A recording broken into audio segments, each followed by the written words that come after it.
And hello, everyone, and welcome to tonight's session of RNG Presents Dark Veil. The Dark Veil. Tonight's sponsor is Mini donuts. Hell yeah. donuts that are mini, and therefore more delicious for some reason. That's how it works. And Birria tacos? I think it's because they're hot. That's my guess. That's hot. Yeah. They are pretty sexy. That's hot. All right. When we last left off, our group of adventurers having left the city of Onor en route to the Lake of Timbers, taking the time to just enjoy the wilderness around them, having left the stuffy underground caverns beneath the city of Onor. There were some strange things discovered in the way of a scrying spell that Eric had done to try to find out where Finnan was. And a terrible vision was revealed of this dark and ashy, cracked earth hellscape where Finnan had just been traversing. His form now more fiendish than halfling. He was left to wonder with what it could all mean and what the future had in store for him. As you visited Velen briefly and gained some insight as to a discovery that you had made regarding a strange blight that was corrupting the forest. And it was made clear to you that there was a source where a possibly corrupted spirit of the forest had been seeking its revenge upon the encroaching human progress, being twisted by the influence of the Dark Veil. It's left up to you to decide how to handle that. However, as you progressed on your merry way down the road towards the Lake of Timbers, you had also been made aware of the Bone Devil, who had returned and was hunting you. You were left to essentially just wait until the encounter happened. And when we last left off, your cart was surrounded by devils and hounds and the Bone Devil in front, as everyone is surrounded. Rondon stepped out of the cart and enacted Giant's Might, and everyone needs to roll for initiative.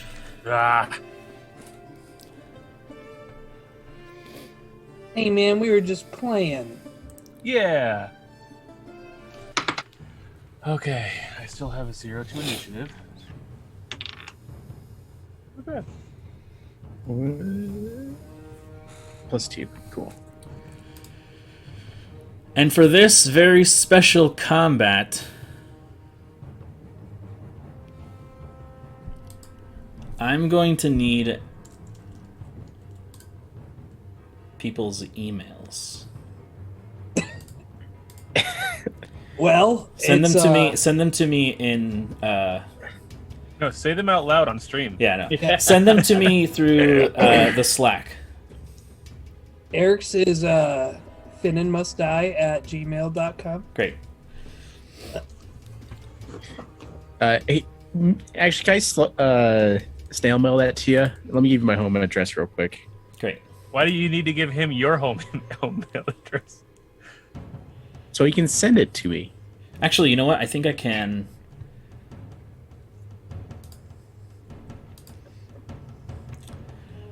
Ooh. Tyler, I might need your help with this. Oh, here we go. Okay, I got it. Is this what I think it is? It is. Excellent. I forgot that's your email. It's it's one of my many funny emails, The actress, you know. and no one will know. Stream, chat, you'll never know. Bob Goff, one of my favorite writers, in the back of his first book, he put his phone number, and he said, "Anybody who wants can call me or shoot me a text, and I'll do my best to reply." And I texted him, and he never got back to me. So I'm assuming that it's been long enough that he just ditched it.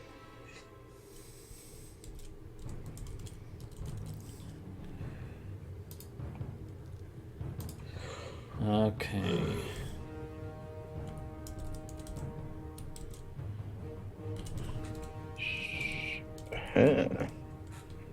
I guess I probably should open it up on the web browser, not my phone.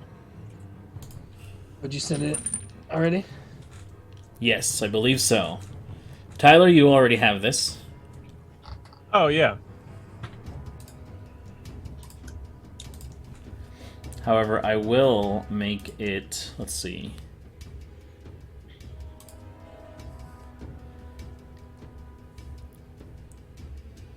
There we go.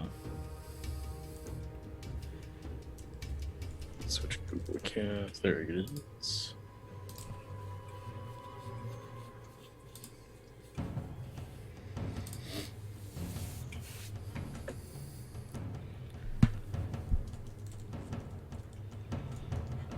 Alright, in the time that we get that settled, I will go ahead and switch our cam over to the much anticipated...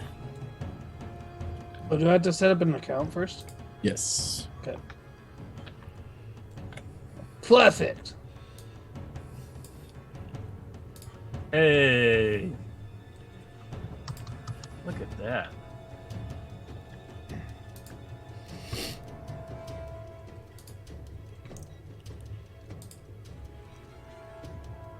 It gives me time to look through my options here. Yes, the player options on here are not at all finished. So your player options will have to be done on D&D Beyond and your hit points and all that stuff. So, but if you're able to access the map, go ahead and let me know if you're having any troubles with creating the account and whatnot. Also, let me know. I gotta check my verification. Where'd my email? He's so gross looking. What is this? I think I opened a sample. Yeah, you're saying he's so gross looking. I'm just seeing a black screen. If you go up in the upper right, there's a zoom to fit, and that'll kind of. Aha, there we go. Yep. Thank you. Yeah. Drew, are you at the dashboard? Well, I clicked on the thing that... Oh, here we go, dashboard. Bone Devil Encounter. There it I is. see the dark... Devil encounter. Okay, cool. And then hit zoom to fit so you can kind of center. 'Cause I think it defaults to the top left. Where's zoom to fit? Top The right. one with the arrows pointing in 4 directions. Ah, got it. Sorry. My zoom was covering up everything. I love Alcaeus.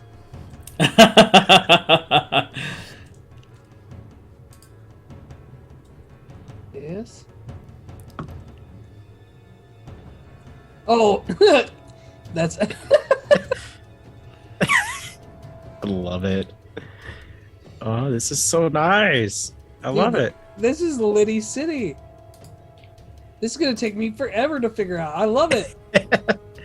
Yes, this is a custom map by yours truly, with the help of Tyler for educating me on how this thing works. This is cool, Brandon. Well done. Thanks. Tyler, screw you. Oh shit! Yeah, fuck you, You know what? Tyler. I'm gonna second that one. I'm gonna back Drew up on this. And this graphic that you're seeing on stream right now is also created by Tyler, with the cycling stats of all of the characters. So let's thank him in the chat. anyone's out there. Yeah, I guess. Thanks, Tyler. Did you put that, Tyler? Seems like something you do. I'm not even there yet, and I just Okay. have a feeling. If you can see and are able to move your character, move them one space so that I know that you have access. Oh wait, hold on. Actually, I might need to give you permissions to your characters. Yeah, I don't have that. You will need to. There's the toolbars up in the upper left. You'll want select to be able to select your token and move it when you get to that point. I'm going to move the Bone Devil around. Well, you'll only be able to move your token, I think. Yeah. Yeah. I'm just going to draw squares on him. Okay, I think I have to refresh so that I can get everyone's updated info. My thing works. Movement. Perfect. So weird. I can move Kwansang, and he's giving me another 500 quill. Kwansang, you should. Did you catch any of the stream yesterday? I did not, unfortunately. I got No? home Okay. so late, yeah. Okay, we did some really funny roleplay with Rondon as your character, as Kwansang. That's what Mac was saying. He's like, I gave away all your quill, by the way. I was like, what? Like, All right, thank you everyone for bearing with us while we test this new system, which is much prettier, right? hey. Oh. Oh. All right, you should have access to your characters. Mike, let me see if you can move Eric. Perfect. The card is not too accurate representation. It's just, there wasn't a pretty enough card in the assets for the map making, so I just used that. All right, so everyone can move their characters now. Now, let me go ahead and get everyone's initiative. Let's start with Eric. I remember what my die roll was. I just don't remember what I add to it now. So let me look at that real quick. 17. 17. That's a good roll for you. Dane. 12. That's a pretty average roll for you. Well, I'm usually like sub 5, so... Right. Kwansang. 15. 15. Rondon. Not to make everyone jealous, 21. Ooh. Yeah. 21. Well, pretty... I'm jealous, idiot. I'm so sorry. please don't be here. All right, so Rondon, you are technically right here, and you are also technically this big. Yes, sir. Your gnome boy is a big boy. So you are starting us off in the combat. You can clearly see the Bone Devil in front of the cart. The horses are panicking, and you can see that Alcaeus, while selectively chosen not to run away at first sign of combat, is not necessarily a combatant either. And you can see that around you there are also flickering flames in the forest. You can actually see down here, if you see the little pings. Down here, there are flames hidden within the shrubs as well, and over here as well, though you cannot see the clear forms. Okay. Yeah. All right. So, quick question. Dumb question. I mean, real dumb. Like, so when I'm in the giant form, I guess I could. Okay, never mind. I'm answering my own question by moving my character. Never mind. Okay. I was gonna ask how movement worked when I'm a giant, but I It's the that same. one You out. just occupy more space now. So Yeah. Yeah. So let's see how far I can run. So.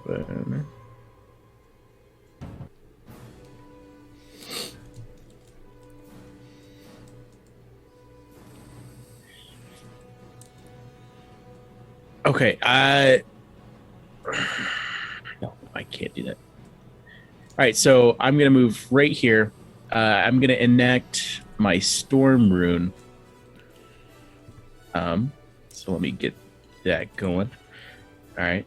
So I kind of just like touch my chest where my storm rune is, and let's see what I can do over here. And everything dies. Yep, that's exactly how it works. Yeah. I guess let me see what if my storm rune was a bonus action. I need to remember that. I'm pretty sure. I am too. But I just want. Yep, If you look at your actions page, you'll be able to see if you scroll down your bonus actions. If your storm rune's listed under there, then that's your answer. Okay, that makes sense. So, yes, you're right.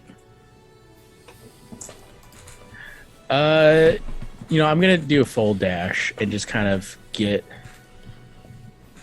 right up in this business. All right. So you storm off to the front, Oculus Macabre and axe in tow. And yeah, that'll be my turn right there. Perfect. You can see that the Bone Devil is actually slightly above the ground, his wings flitting and his horrible pointed teeth. This kind of a green acidic substance dripping off of them, landing on the ground. You can hear the sizzles and you can smell this horrible stench of rotten flesh as he hovers and smiles with this horrible grin right before you. After your turn, it is one of the Spine Devil's turns. You can see these horrible purple forms, almost lizard-like in their faces, with these bat-like wings and these spikes on their tails. They appear to be also be carrying these... what are they called? Tridents with them. And as such, let's see... This one here, number 1, is going to actually throw some spikes at you, Rondon. You could try.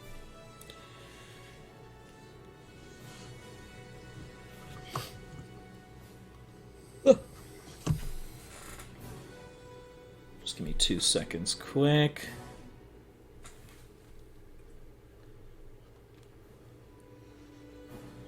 I am loving this battle map. Yeah, no, Yeah, I this think turned it's out sweet. great. Very cool. Very cool. Gary. For some reason, my thing has everything but their attacks and everything. Alright, let's see.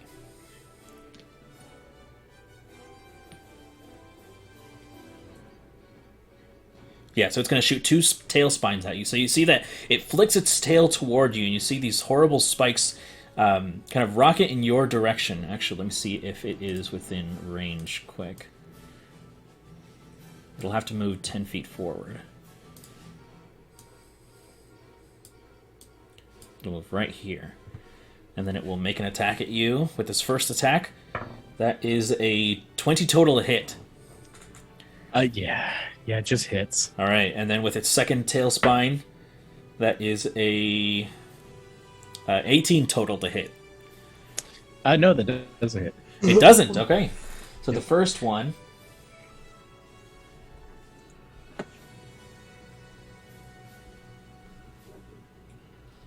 plus what is it? 2 plus 1d6. You take 7 points of piercing and fire damage. Okay. As one of the spikes seems to find perches in between your armor. You can feel this singeing pain as the spine kind of settles into your flesh. Meager damage, but it'll add up. And I was like, ooh, I smell kind of tasty. Is that weird? It's weird for sure. All right. After that, that's going to end its turn. It is now the second one's turn, and that one is the one that's right here. right next to the Bone Devil. It is actually within range of you as well, so it's just going to make two spine attacks right at you, since you are the only target currently threatening their space. So the first attack, wow, I'm rolling pretty well. I should stop rolling this die. That's going to be a 20 total to hit. Yeah, that'll hit. And the second attack is, oh my god, a 20 total. I rolled a 16 twice. That's crazy. So, Dang. yeah. So for the first attack, you take 8 points of piercing and fire damage. All right. And for the second one, you take 9 points of piercing and fire damage. 8 plus 9, 17 damage. All right. We good. All right. That is its turn. Actually, it's going to fly. It's going to try to get away from you. Let's see. It's going to go.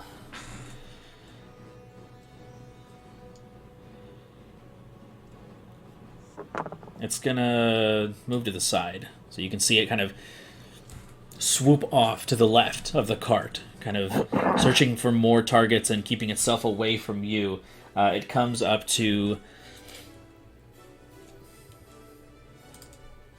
a hound that had previously been hidden.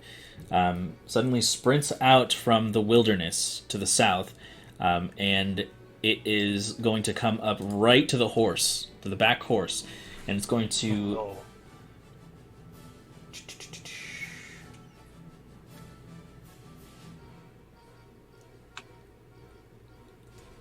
Yeah, it's going to make a bite attack against it. So this is going to be a bite attack against the horse. That is a... That definitely hits with a... oh, Jesus. What is that? 22 total to hit. I'm rolling pretty high, guys. I'm sorry. That's okay. Use it on them, not us. I will buy a new horse. If the horses die, I gotta pull the cart. Like I said.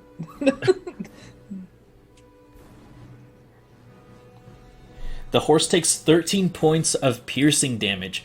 Oof. It's not dead, but it is screaming in pain as you can see this flame-wreathed skeletal hound rush it from the forest, bite deep into its leg, and you can smell this burning flesh and just this blood beginning to pool beneath it as it attempts to wrest itself free from the bindings of the cart, but unfortunately with its current harnessing and everything, it is currently stuck there, but it is not doing too well. That is the hound's turn. Eric, it is now your turn as you hear the screeching outside. I was on the roof on Borby when we finished last time. Perfect. So we'll say that you are in that same position, but higher. Up top. Yeah, you're probably about, I'd say maybe 18 feet tall, or 18 feet high above the ground. Okay. Perfect. I'm worried that this horse is going to upset the whole cart, and that's going to be a problem for the people inside. So, I mean, I'm surely upset. I'm going to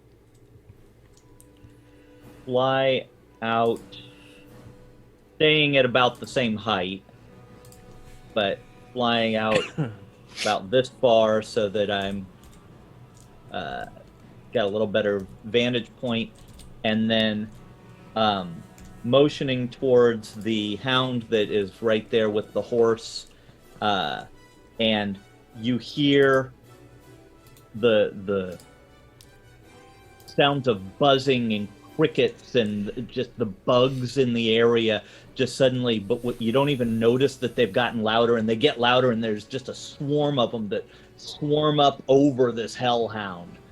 And this is infestation. It needs to make a Constitution saving throw. Okay.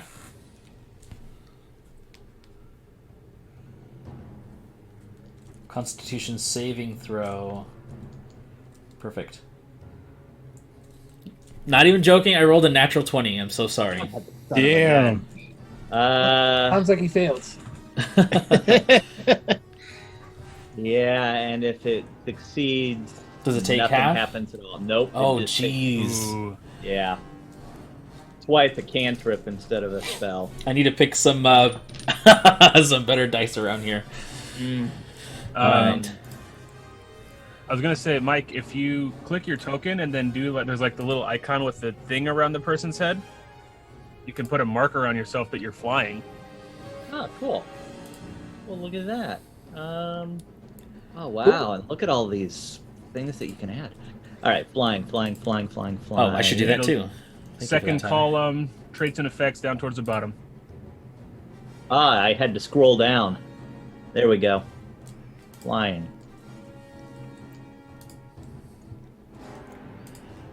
I don't know that it happened, but I Yes. tried to do it anyway.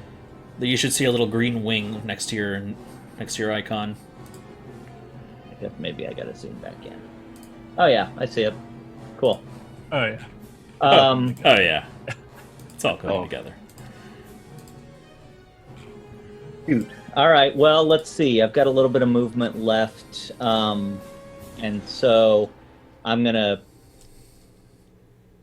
move towards Rondon a little bit, try and provide a little bit of support here. Okay, that's as much movement as I get. Okay, perfect. That is my turn. All right, Kwansing, it is now your turn as you have. Oh, Pickles is supposed to be next to you. We'll say that this is Pickles right here. There was a moment last night where Mike and Mac were making preparations for battle. Could I have in that moment cast Dark Vision on Kwansing? I'll say sure. That's perfectly acceptable. Okay. They were saying what they were saying, and then you ended it. So, Did you rotate yourself, Drew? Yeah, so I'm facing it. That's funny. all right. So you have Dark Vision, and I've marked off the spell slot. Kwansing. 1 second.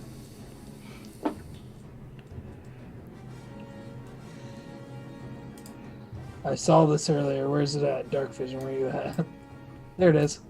Traits and effects. There you go. Look at that. Look at that. And he's actually only 15 feet away from me here, I think. No, he's 20. Okay. Bad math. Okay. So I see this hellhound attacking this horse, hearing its god awful screams. I come out of the cart, telling Pickles to stay still, and I unleash air lacing attacks at it. And I'm just Alright. gonna use my quarterstaff for this one. 27 to hit. 27 definitely hits. And it takes kind of low damage. 8 points of damage is the lowest it can take. All 8 right. points of damage for the first attack. This buffeting wind strikes its form, and you can see that some of the flames just die down a little bit. Doesn't seem like it's terribly resilient. Okay. So then I holler out and I say, "Get back!" And I send another attack at it for 22 to hit on that one. Definitely hits, yep. And that's better damage. 13 points of damage. 13 points of damage does it, as the flames of this creature are snuffed out by your tumultuous wind blast that just scatters it to ash and bone across the dirt road here. Perfect. And then to finish my turn, I will just start to move towards Rondon as well. All right, Sorry. perfect. 20 there. So I have 35 more feet of movement right here. Perfect. All right, is that your turn, Kwansing? You still have a bonus action.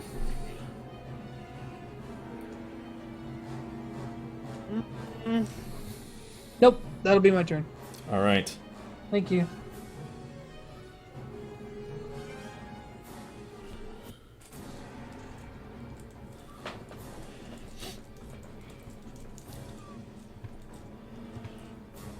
Okay, then. So now it comes to There is a hellhound here beneath this spine devil on the bottom right-hand corner. It is its turn now, and it is going to... It's going to rush you, Kwansing. Okay. Seeing as how you just hurt its friend, it's going to run right up to you. Okay. And it's going to attempt to make a bite attack against you. Perfect. That is not so good. That is only a 7 to hit. It misses. Yeah, so it attempts to snatch your... go running past it. You pull your hand out of the way, and it kind of squares up and kind of lowers its head to the ground and arches its back and getting ready to pounce again, as it is Presea's turn now. And she is going to...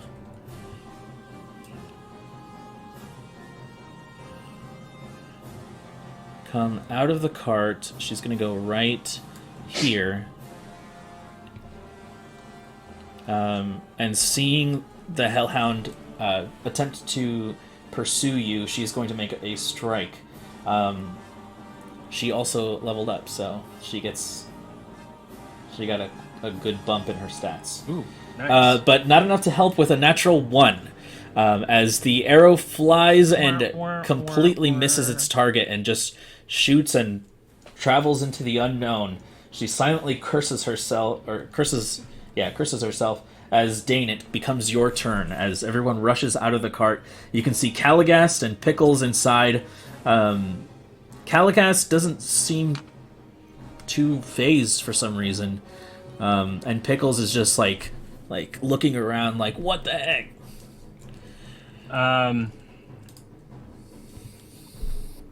I kind of, I don't know, I'll hold a hand to Pickles, like, it's all right. And then, do I need to, like, move out around the back of the cart, or do I just... So between the posts, like between here and here and here and here, we'll say that those are exits. Okay, so I you can... Yeah, so you can move out... You can move out towards the sides, but not the back or the front. Okay. Then... I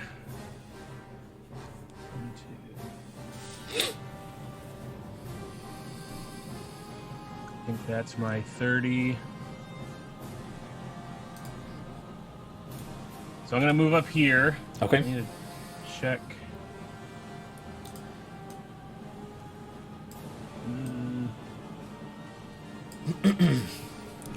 All right. As you step out, it suddenly becomes revealed to you with your high passive perception and your dark vision that there is a creature lurking within the underbrush here. That suddenly becomes revealed to your vision. Okay. Rats. Butts.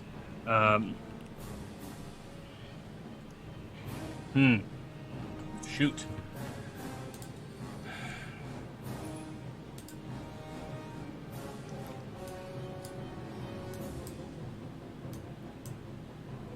Sorry, I'm trying to account for what everyone else might do. Okay. And I just need to do it. So I will go for a... Actually, since it would still be within 30 feet, can I move... Well... I don't want to move closer. Shoot. I put myself in a bad spot for my own plan. I'm so sorry. I've got like 18 things. Wildfire.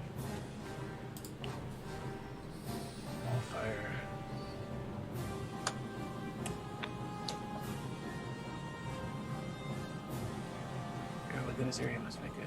I was within the area. Okay, so since it's still within 30 feet, could I just have moved 1 square further north? That's fine. Yeah. Okay. And then I'm going to cast Wall of Fire around the horses with the area facing out from them. So that it'll spook them, but they're not in danger of any like hurt. Okay. For this, are you surrounding them? Let's see. You could. Let me see if I can't. Give me 1 second here. Isn't there like a width for this?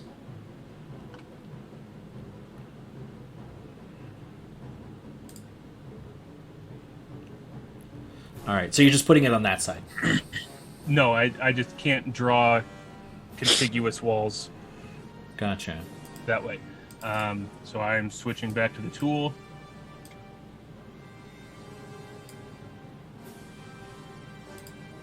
So Kwanseng will get caught in it, but I know that Kwanseng is Dexy as crap. Sound good? Okay. And that's, I'm sorry, I should double check.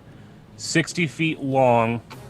I think that will probably be within 60 feet. 10, 15, 20, 25, 30, 35, That's 40, 65 45, 50, feet. 55, 60, 60, yeah.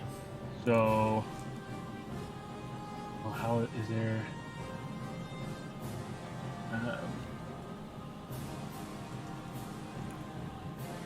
It'll get that much. All right. That is your action. That is my action.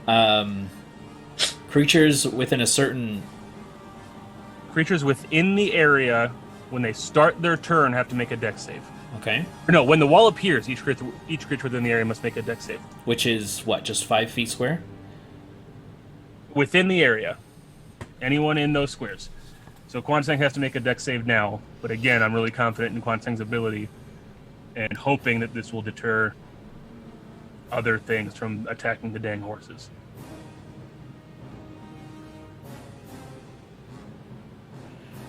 Each creature that ends its turn within 10 feet of that side or inside the wall.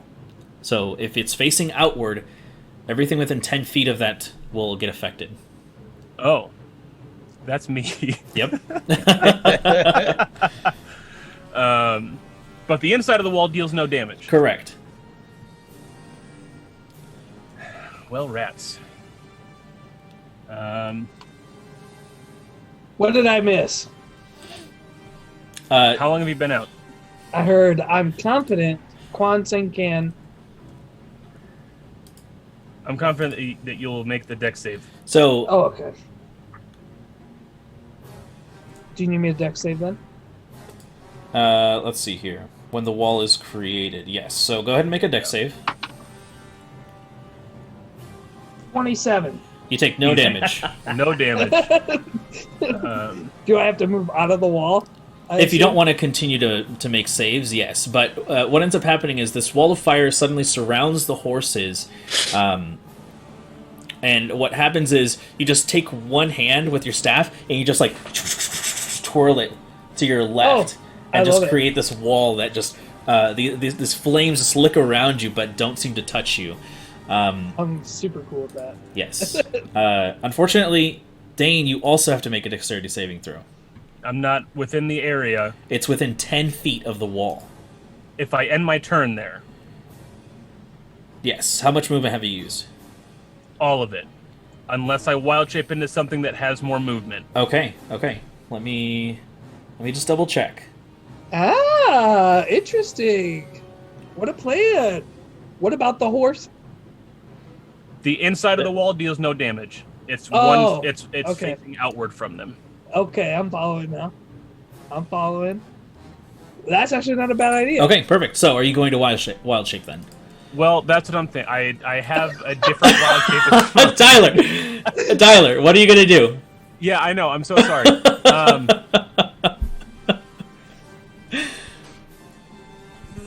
Crap. But crap. I'm so sorry. You got 20 seconds. I got 20 seconds. I need like something with at least 50 feet. That's not terrible. Okay, let's go for a centaur. I'm going to Dane shape into a centaur. Boom. I'm going to centaur shape into a monster. All right, and with that, your form expands to encompass that of a 10-foot square here. That's cool. And that's one of my 2 wild shapes down, which kind Dane- of sucks. But it is what it Danetar. is. Danetar. I need to get 10 feet away from it. Is that the... I've never used a spell before. I need to turn within 10 feet. Sheesh.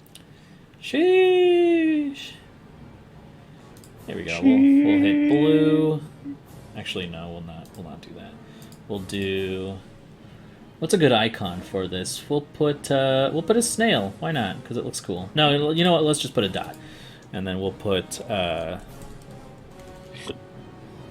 centaur. There we go. So now you have your own little dot next to you. Perfect. Why do I have advantage? You shouldn't. There we go. Okay. So that's my movement. Out of the way. I've bonus actioned. I've moved. I have actioned. That is my turn. Thank you for your patience. All right. You remember those World War II newsreels that were reporting on the beginning of Tyler's turn? I thought for a second there, I was like, Mike, you know none of us were alive for Implying that Mike was alive, you jerk. That's true. All right. It brings us to Spined Devil number 3, which is just below here, just out of shot of the camera here, but in just a moment it will be within shot of the camera. Number 3. Yeah, so it's gonna move up. It's gonna move up here. Just 2 spaces up, and it is going to. It's going to shoot toward you, Kwansang, since you're the kind of there harrowing the space. That is going to be... I have to pull up this thing again.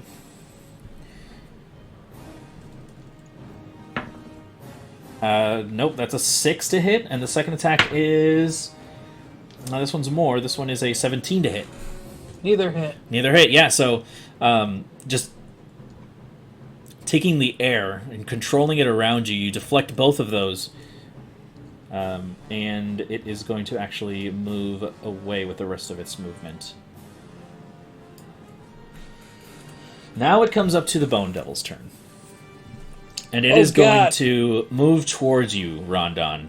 It is still flying, though it is still it is within your grasp as it gets down. This time it doesn't have its pole arm, however. But it strikes out twice. No, it strikes out twice with its claws and 1 with its stinger. The first attack is a 24 to hit. That will hit, yes. The second attack is a 17 to hit. Won't hit, no. All right, and then with its stinger, that is only an 11 to hit. Oh, hey. That was a pretty good round for me. All right, so with its first attack, then, you would take only 9 points of slashing damage. Nice. Yeah. All right. Yeah, luck was on your side today, as you only take that damage there. It does end its turn there, and as we come to the next available creature here, it is going to be this hound to the left, hound number 3, and it is just going to run at Dane, since Dane is the only target in this area, and so it is going to run its full. Let's see, it has 50 feet of movement on the ground, and it rushes you, Dane. This flame-wreathed hound, skeletal and blazing, attempts to strike out at you. Actually, you know what? It's going to use its flame breath. I need you to make a dexterity saving throw, Dane. All right. Fortunately, centaurs have more dexterity than Dane does. All right. That is a 13. 13 is enough to succeed. You end up taking half damage, so you take 4 points of fire damage. Wonderful. Thank you.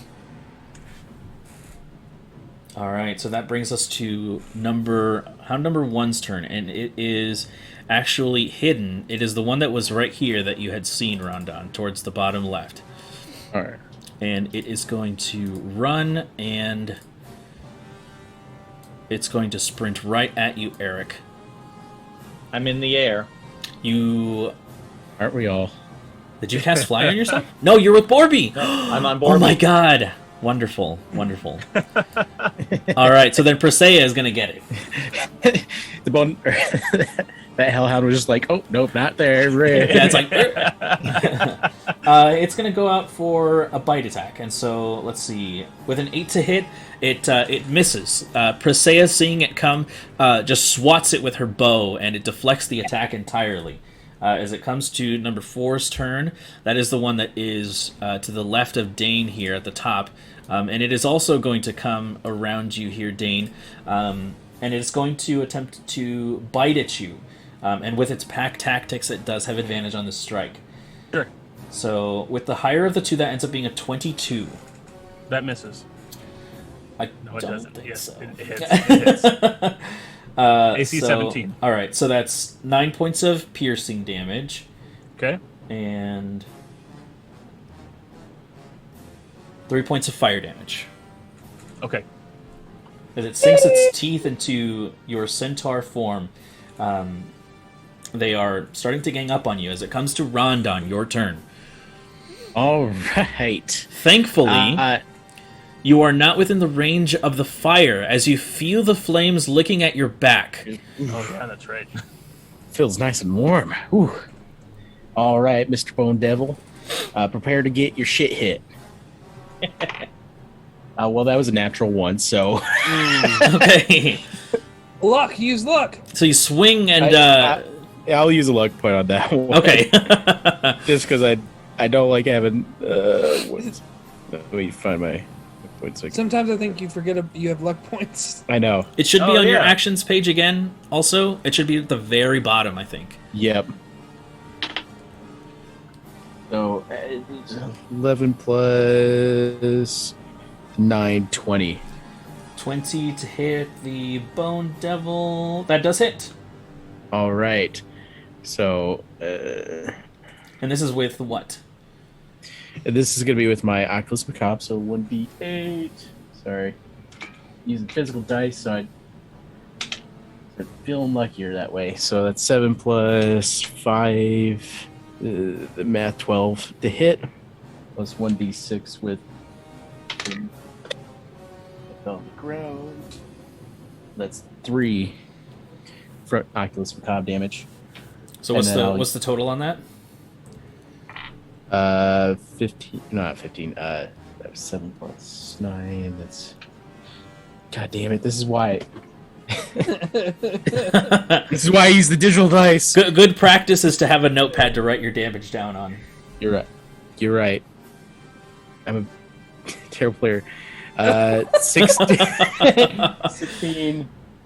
And Okay. I do need to ask how much of it is the psychic damage. 4 damage will be 4 so, damage is psychic. Okay. so perfect. 20 damage total. 4 of it was psychic. But I'm going to use special action and enact my fire rune chains, so it has to do a strength save.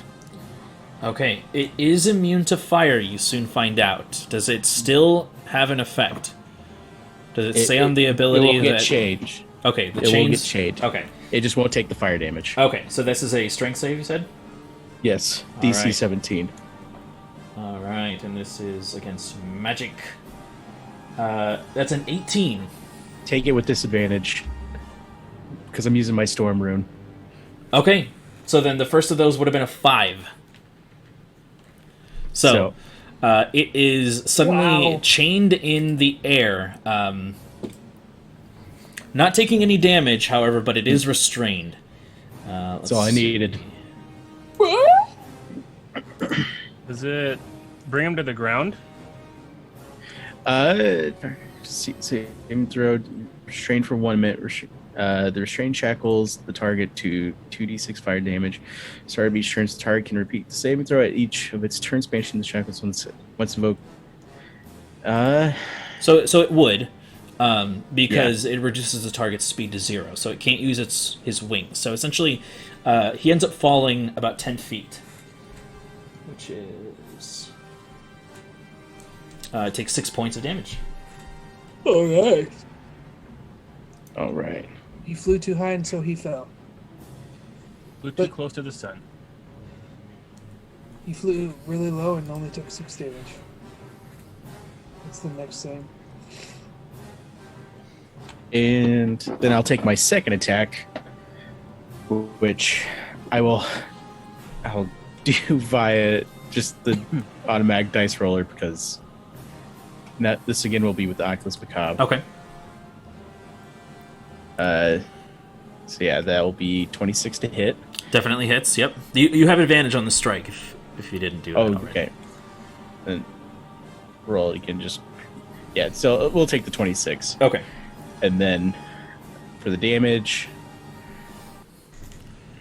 that is +9, and then another d6 with the Oculus Macabre. That's another 4 psychic damage, and then one more d6 because of Giant's Might. Okay. Give me the physical damage and the psychic damage separately. Physical damage 9. Okay. Psychic damage 4, and then with the Giant's Might, it. Let me see. Is the Giant's Might only another... on once per turn, or is it on every attack? Yep, once per turn. Okay. So then another 6 damage. Okay. All right, perfect. And then I will move, because I don't want to get hit by the Stone Devil. Okay. He will have an I'll attack move against backwards. you. Oh, will it? Yes, he's restrained, but he still has a disadvantage on attacks. Okay. Yeah, I will just kind of move right here. Don't get too close to the fire. Yep. 10 feet away from I the know. fire. I'm currently 10 feet away from the fire. You're 5 feet away from the fire. Am I? 10 feet from the red square. You need to 10 be feet. 3 squares away.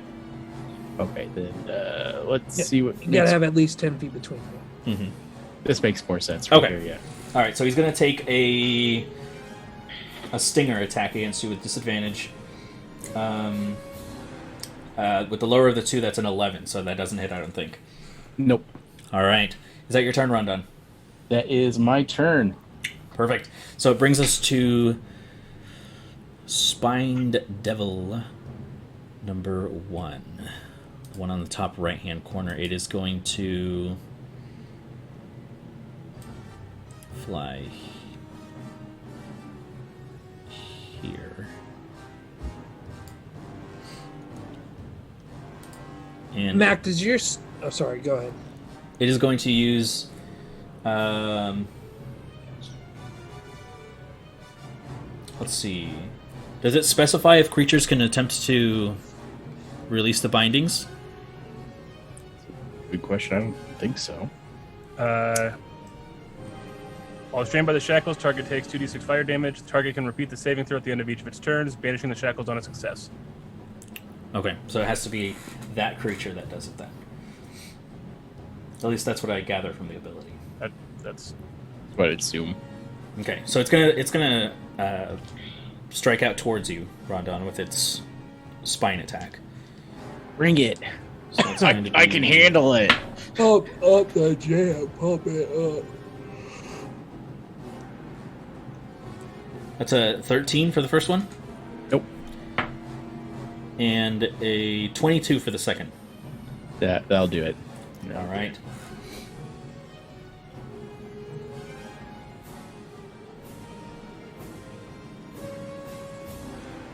So for the second spine, you end up taking 9 points total of damage as the spine burrows and kind of burns the armor around your form. I think... There we go. All right, that is its turn, and now it comes to number 2's turn. And it is Number 2. number 2. Who does number 2 work for?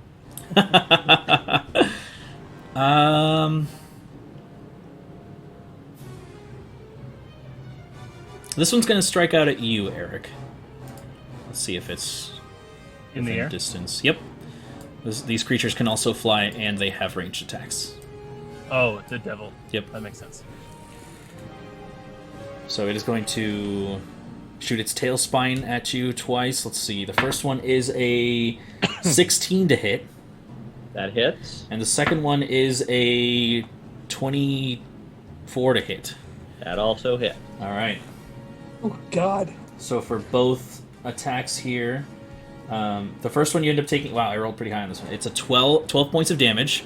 That's piercing and fire. You don't have resistance to either of those, do you? No. Okay. And the second one deals... Oh my god, 12 points of damage again. I rolled a 6 on a d6 and a 4 on a d4. Wow, Nice. I don't like it. Thanks, I hate it. Yeah. Okay. That is its attack, and it is Which one was that? number two. Number two? Yep. Okay. Down here. Yep. And it is going to fly... you know what? It's going to fly... It's going to fly up here. On top of the cart.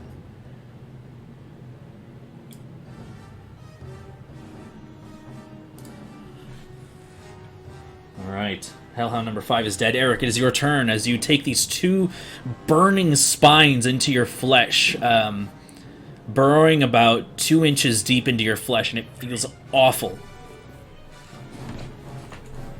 Yeah, not a fan. Gonna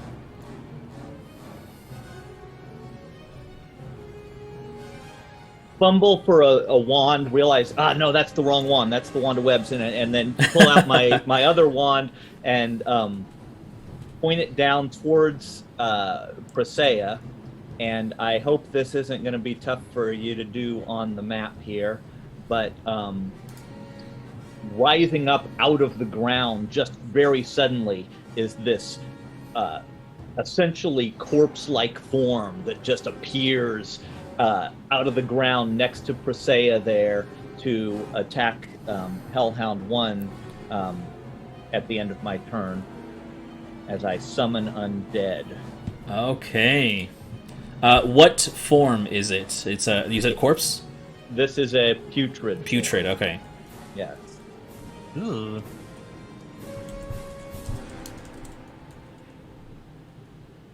Give me 2 seconds here and I'll have this.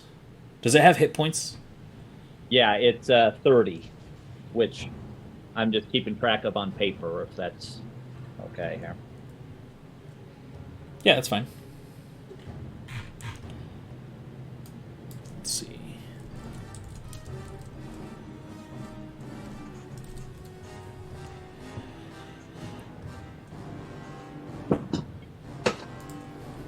I'd rather have a token for it, so give me just 2 seconds. Yeah. And I'm sorry, I said next to Presea, but I wanted to put this in a flanking position. That's fine. Yeah. Excuse me. Let's pull out a classic here, shall we? Classic. My face is so red for this encounter. Why is that? Oh, I'm getting so anxious and giddy. Like, this is fun and nerve-wracking.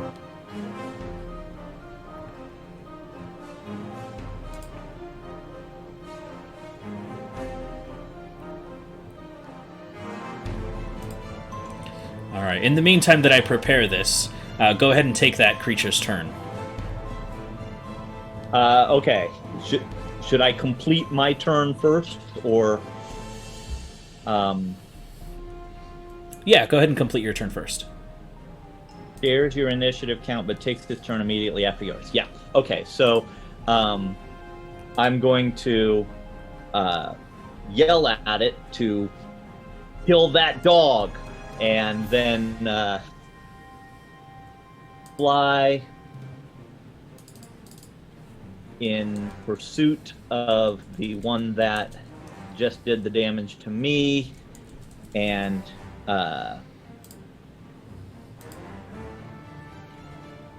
knowing that this probably isn't going to be super effective, doing it anyway, pull out the dagger and flame on. All right. Have that ready to go.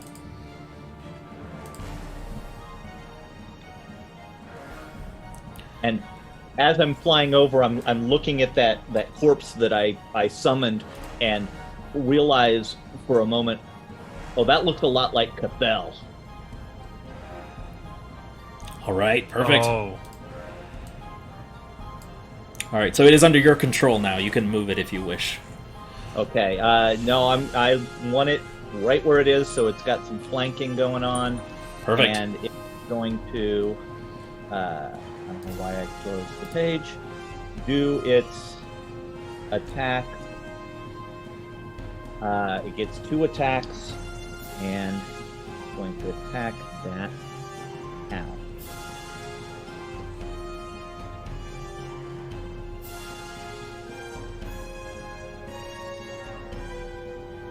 That's an 11 to hit on the first one.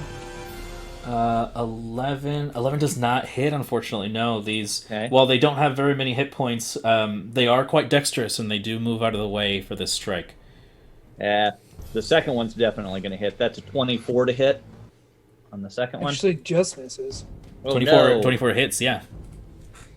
Okay, and so that is 9 points of slashing damage. Mm. All right, 9 points of slashing damage. Does it have any other effect? I think the putrid one has like some. If it's poisoned, but it won't get its poison until the start of its next turn. So it's really on turn 2 that it gets that effect. Oh, really? If the creature starts its turn within 5 feet, then it has to make a save or get poisoned. Oh, I see. If it's poisoned when I attack it, then it gets paralyzed. But it's not poisoned yet, so... I understand. Okay. Perfect. All right, is that your turn, Eric? That is my turn. Perfect. So, Kwansang, it is now your turn. Go ahead and... Well, actually... It's only when you end the turn there, right, Tyler? Yep. Okay, so you've made your save for the wall of fire as it started. You are currently twirling your staff to your left as you kind of step out of the inside of the wall of flames. You're still within the radius, so you'll still have to make a save if you end your turn relative to that position. Right. But you have this hound in front of you who is And just I'm gonna aching to get hit. Smack it. Yeah. I'm gonna smack it. And Justin Timbers at the lake where Excuse me? where Okay. Rondon's from, Justin Timbers, starts singing "Smack That." At 18 to hit. 18 that does hit, yep. Okay. Yeah, jokes, am I right? And it takes 13 points of damage. 13 points of damage. All right, you can see that with your staff as you swing down. Most of the flames, if not all, are snuffed out, and it is reduced to mostly cinders. Yet it still stands in front of you. Perfect. Then I was coming down and kind of hitting its head towards the dirt. I'm gonna swing my staff back around and come back up and try and knock it away from me. All right, With a 18 to hit. 18 also hits. And then that time it just takes 9 points of damage. Fortunately, 9 points of damage is enough as the flames are snuffed out as the ashes scattered to the four winds rather. To the 9 The hells. 9 hells. Maybe. Maybe, yeah, sure. All right, and as it does that, I'm gonna actually move towards Presea and hit this one with my bonus. Perfect. You know what I'm saying? Yeah. Bonus section. With a 17 to hit. 17 also hits. Okay. This one just takes, it's 4 plus, because it's a d6 on this, 5, 9 points of damage. 9 points of damage to Hound number 1. and that is enough to snuff the flames out. As you drive your staff directly in between its spine, it just crumbles to ash and bone as it just... Wow. It is no more. Perfect. Bye. Bye.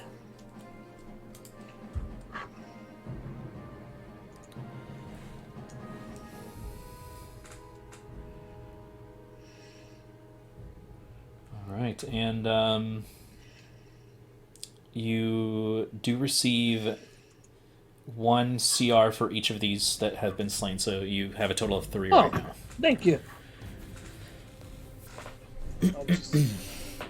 And that should actually end my turn. Sorry. Perfect. All right, so at the end of that, it comes to Presea's turn, and she looks towards you, just stunned, and looks towards the undead creature that has been aiding it, and kind of looks up towards you, Eric, and just shakes her head as she continues her move. She's gonna go right here. And she is going to shoot at the spine devil that is next to you, Rondon. Or near you, rather.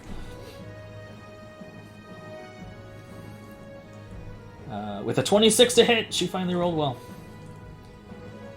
And that spine devil is going to take 25 points of damage. Hell yeah! Instantly Dude. obliterating it. Presea, a little baddie. She's a hard hitter. That's her turn, however. She a track star. As Dane, it is now your turn. You are currently semi-surrounded by both of these hounds as they're snapping at your hooves.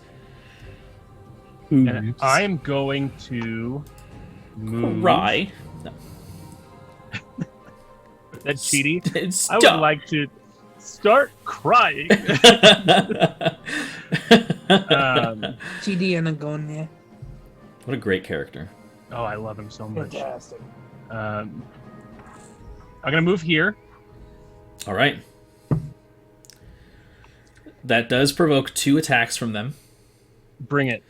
All right. I welcome it. So that is going to be an 8 on the first one Misses. and a 16 on the second. Also misses. AC of 17. Ooh, all right. So both of them Nice. snap at you. However, your centaur form is too quick, and you quickly take off outside of their melee range, giving you the perfect position to target another creature, perhaps. Just to be clear, it is a bonus action to Dane shape, yeah? That is correct. I can't just drop the wild shape? That's right. Okay. So I'm going to bonus action Dane shape. Okay. And I'm going to cast Polymorph on the Bone Devil. Okay. So that is a Wisdom saving throw from you, please. All right. That is a 22. That is Doesn't beat success. What's that? So it doesn't beat it. Yeah, 22. 23. I think I already used my reaction. I don't think that the Storm Rune can do it on saving throws. It can. It Do on can? saving throws. Yeah. I guess reaction storm rune. Is it for disadvantage? Let me see.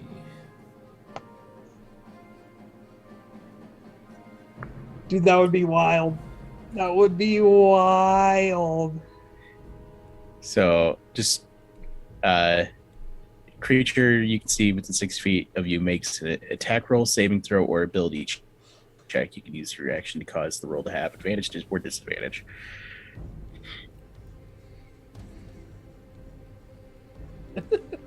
I thought you already used it. You can only use it once per short rest.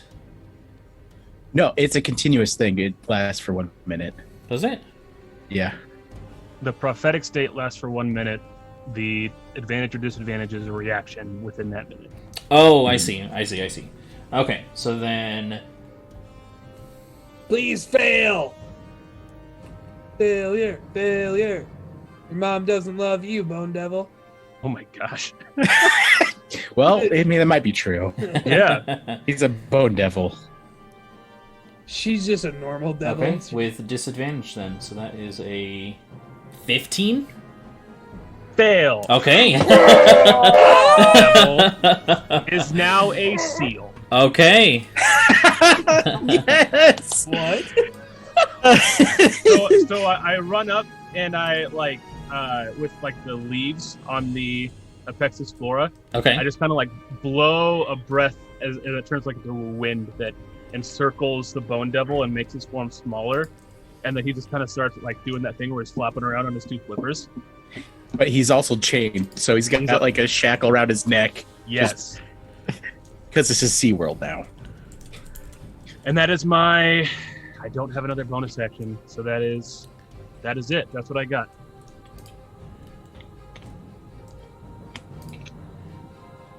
All right. Oh, goodness. Let's take that off. Okay, perfect. So now it comes to the Bone Devil's turn.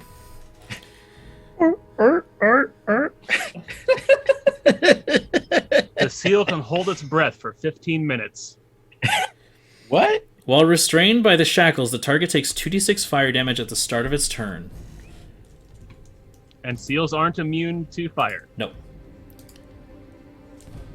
So it's And gonna thus- have polymorph. And thus, the polymorph suddenly Seal breaks. has 9 hit points. Oh, okay. Let's see. Let's roll. Use 2d6. Do they really? I'm looking at the stat block on D&D Beyond. Okay, then. God, please be below 9. It's gonna be higher. It's gonna be higher. 2... God damn it. 2d6. Oh, wait, I rolled the damage. 7. Okay, go ahead and roll. If you roll higher, we're gonna fight. Back, what the heck? I'm sorry. I'm looking at D&D Beyond. Actually, I rolled the same thing. I rolled a 5 and a 2. There you go. 7. Still Okay. a seal. Okay, still a seal. I Okay. hate this. So he takes Dear the God. damage and... let's Drop see. the freaking chains. And I will. I'm gonna go up and kill it. It can now make its strength saving throw at the end of its turn. I don't know if a seal can beat a 17, but one way to find out, I guess. Yeah, let's check. You have the stats, right? Yeah, 10 strength. 10? Okay, so it needs to roll Oh. a... 7. Well, What? it needs to roll. What? Oh, sorry. Sorry. I was thinking thinking plus 10. I was like, wow, that's amazing. Okay. Seals are strong as heck. No, it only rolled a 3, so it's still restrained. Golly. Remember that time that we turned him into a seal and almost had him not be a seal Yeah. immediately? That'd have been so awkward. I was afraid that the polymorph, if I did it while he was flying, it would just, plonk, and then I'm back. Which I think has happened to us before. Probably. All right, so now it is the Hellhound's turn. The ones up by Dane. That's right. And it is going to rush you and take a bite attack against you. Actually, you know what? No. It's going to make a dexterity saving throw, Dane. Okay. As it breathes a cone of fire at you. 2. 2. You take 15 points of fire damage as you are wreathed in flames. Ooh. I'm going to show off the cone tool. Do it. Oh. Does it catch the Bone Devil? Oh, yeah, it does, actually. Look at that. So then, the Bone Devil which is restrained, automatically fails dexterity saving throws and takes 15 points of fire damage, which it is immune to in its regular form. So it reverts. Cool.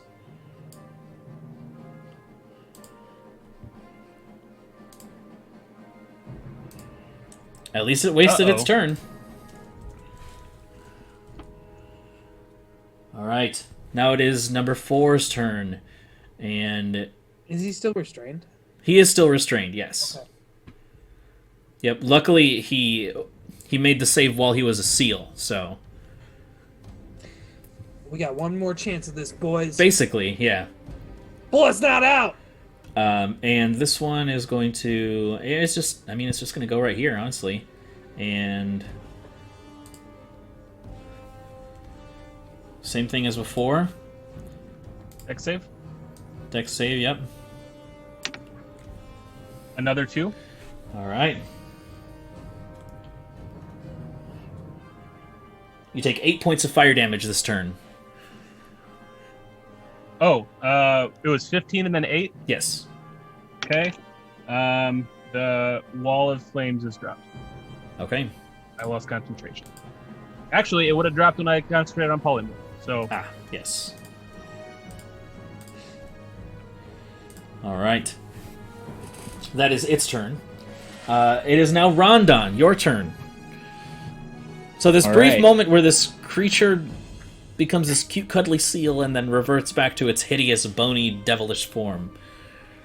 And it's like, you see flame and cinder enveloping your friend.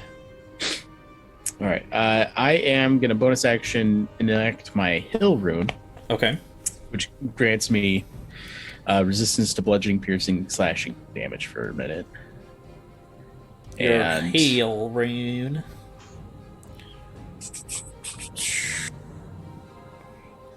Okay, perfect. yeah. I will move myself right by...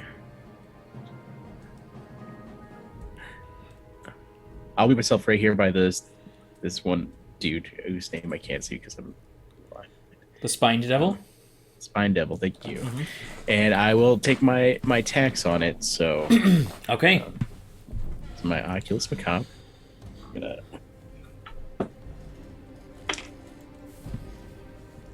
an 8 plus 9. That's 17 to hit. 17 most definitely hits the Spine Devil. All right.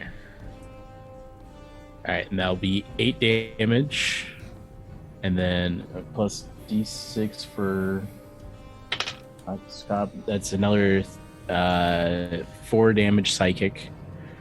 So, hold on. So 4 damage psychic, and then what was the rest of it? 8 damage. 8 damage for the rest. Okay, perfect. So with the first strike, whap, it just clunks this thing on the head, and you can see that the spikes burrow deep within its purple devilish form as you rear back your flail for the next strike. I'm just like, oh, you fucking idiots! And then another 17 to hit, 17 also hits. and then 9 damage, and then 9 what kind of damage? regular damage. Okay. 9 regular damage. And then 6 psychic damage from the Oculus Macabre. Ooh, which is enough to kill it as you essentially bludgeon this thing from the air. It stops moving as it's Like a, it's like playing tennis. yeah. All right, and so I moved 15 feet. Then after killing that, I will move closer to Dane up here. for my last 15 bits of movement. Okay, perfect. Is that your turn, Rondon? That is my turn. All right, so it comes up to this Spine Devil who is at the top of the carriage here, kind of facing off with you. Let's see here.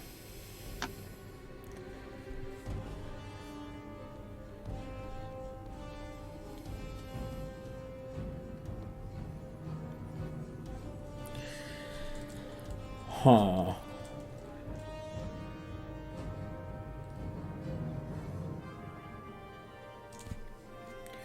It is within melee of you. And it doesn't want to take the disadvantage, so it's going to use a... it's going to do a bite and fork attack. So with its bite, you can see it lashes out this semi-reptilian form with these like sharp, like small teeth. That is going to be a 13 to hit. Borby just dodges right out of the way. All right, and the second with a fork. No, that's a 4 to hit. Yeah, no. So that is its turn, and it is now your turn, Eric. Caligast is inside. He's right? inside, yes. Yeah. Okay, just making sure. I don't think there's a way to actually put him, like... Yeah, there's no way to... Not that I know of. Hide! There, he's gone. I can see him, but you okay. guys can't. Cool. All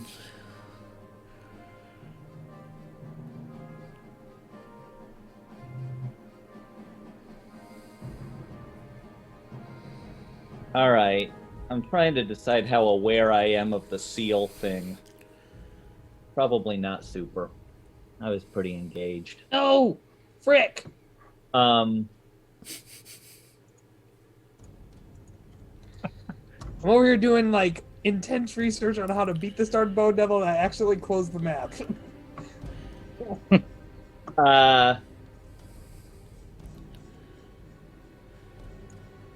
No, I'm not using the disengage action. I'm just Moving away. moving away. Okay, so it is going to take a bite attack against you as you move then. Yep. 8 to hit. Excellent. All right. And I'm going to fly over the top of these horses Okay. to right about there. Let me check the range on the spell I want to use real quick and see if that's the right spot for me.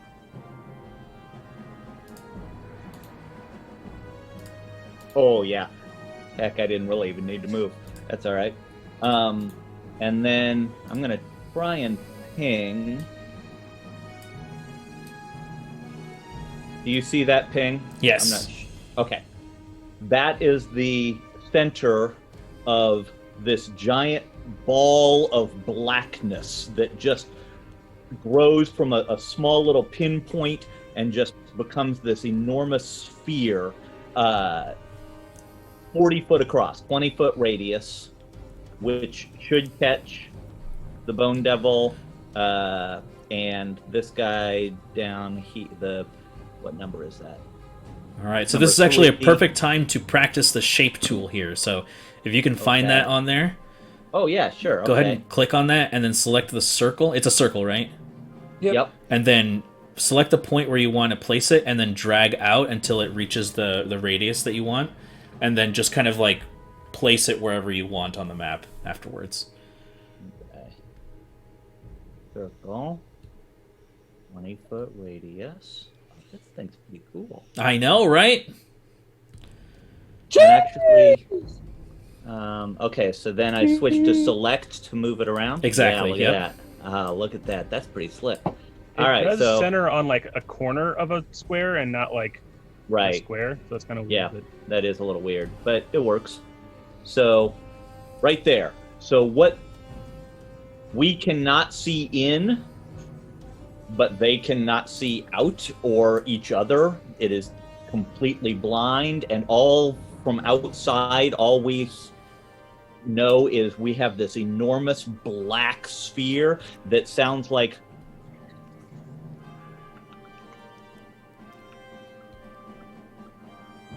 Okay. Oh shit. as let's see. You see what I've done is I've opened a gateway to the dark between the stars, a region infested with unknown horrors. This is the Hunger of Hadar spell. Okay. All right. Perfect. No Is that light, what? magical or otherwise, can illuminate the area. Creatures fully within the area are blinded. If they start their turn in the area, they take 2d6 cold damage, and at the end, if they're still in there at the end of their turn, they have to make a dex save or take some acid damage as well. Okay. What in the God's name is Eric Bugweed into? So we can't see them in there either. If we go in, can we see them? No, you are blind inside there. Yeah. So. We can see nothing. Yeah, so a cacophony of soft whispers and slurping noises that can be heard from 30 feet away. Yeah.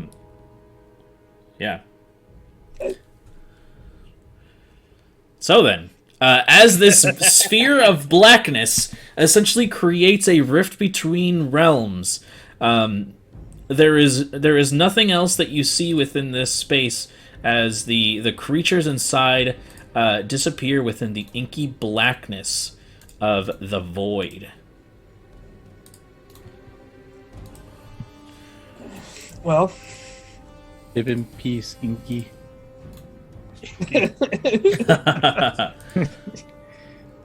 And then Khyle is going to take her attacks if that's all right. Yes, let's see. Khyle, who is down here. Undead Khyle. Yep. The hound, however, that she is engaged with is dead. What's the speed on that undead? I believe 30. Let me just double check it super fast. Okay. Is it like a classic zombie or a World War Z zombie? Yeah, if it's World War Z, then I don't know, 120. Right. Yes, it's 30. 30, okay, so let me see. So You could probably reach the Spine Devil. However, I will have it make an athletics check to climb the cart if it wanted to move up there. yeah, let's do it. So an athletics check, is that what you said? Yes. Which is, I assume, strength? Yep, just strength. Okay. So, 8. 8. So she doesn't move as gracefully as one might think. Attempts to climb the cart, loses her grip and just kind of falls to the ground as the dust kind of kicks up. Unable to complete her movement, unfortunately. All right. I'll just yell at her, "Get up there!" And that's the end of both my and her turn. All right. Kwansang, it is now your turn. okay, I'm going to move Kwansang like right here, and well, let me move him one space back. Right here, and if anything comes out of that circle, I want to just ready in action. All right. I want to ready all the actions all the time. All of them, forever. And my actions are so ready that they're ready. Wow. Oh, snap. That was That's real ready. poetry. If you guys don't know how deep that is, don't take a deep class. All right, so you're readying your action to see what becomes of this situation. It comes up to Persea's turn now. She's going to decide to move up.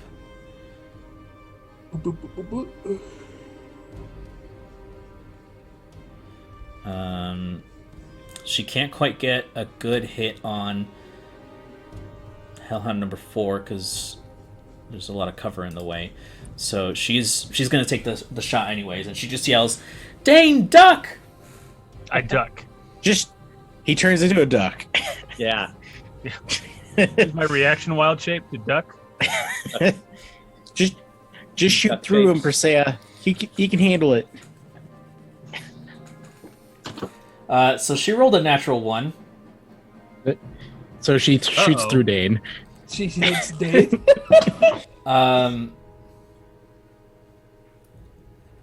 So I'll say this. The arrow strikes you, but none of the magical force does. Because she has curving arrow. She No, gets the because thing she needs to behind it. focus her full energy on that shot. So as soon as she sees it, Gotcha. that's going to hit you, the energy dissipates, but the arrow still travels. You take 6 points of damage. Dang, I'm sorry. All right. I mean, he probably had it coming anyways. I turn around and like, She's like horrified as she extends her hands, and you can see the soft glow of the healing magic begin to coalesce. Unfortunately, that's her turn, and now it is your turn, Dane. I just have a feeling her father would be so unimpressed. I will use my free action to go, ow! You didn't duck far enough! I'll pick myself up off the ground from having ducked.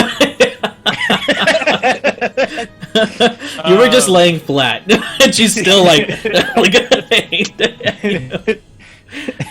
Oh, Lord. All right, so, without line of sight on that, it kind of works my plans. So, I am going to... Ooh. Never mind, that's a bad idea. Ooh. I'll use a first level spell slot to cast Fairy Fire, which is a 20-foot cube, which I will put. Let's see, I need to pan a little bit. Put Dude, you can't the see color us. to like blue or whatever. Yeah. But we can see him. True. Actually, I wasn't going Actually, to put it inside. I was going to put it on these hellhounds, but yeah, it wouldn't have illuminated them anyways. The spell reads, "No light, magical or otherwise, can illuminate the area." sure. So you wouldn't have been able to see the Bone Devil anyways. So that's my. Just curiosity, though. Yes. That isn't an area, right? That's a creature specifically. Fairy Fire? No, it's an area. It's an area. It's creatures Okay. within an area. Okay, gotcha. So I need those two hellhounds to make a 18 saving throw, dexterity. All right. They are decent at dexterity, so okay, 5 for the first one and 15 for the second one. Both fail, All right. Nailed it. and I will. So these already fiery beasts are on fairy fire. Already- That is my action. And then I'm gonna bonus action wild shape into a basilisk. All right.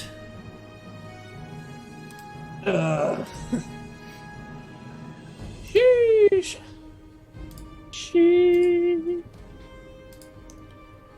I'm just getting the markers placed quick. Here we go. Fairy fire. Okay, so you transform into a basilisk.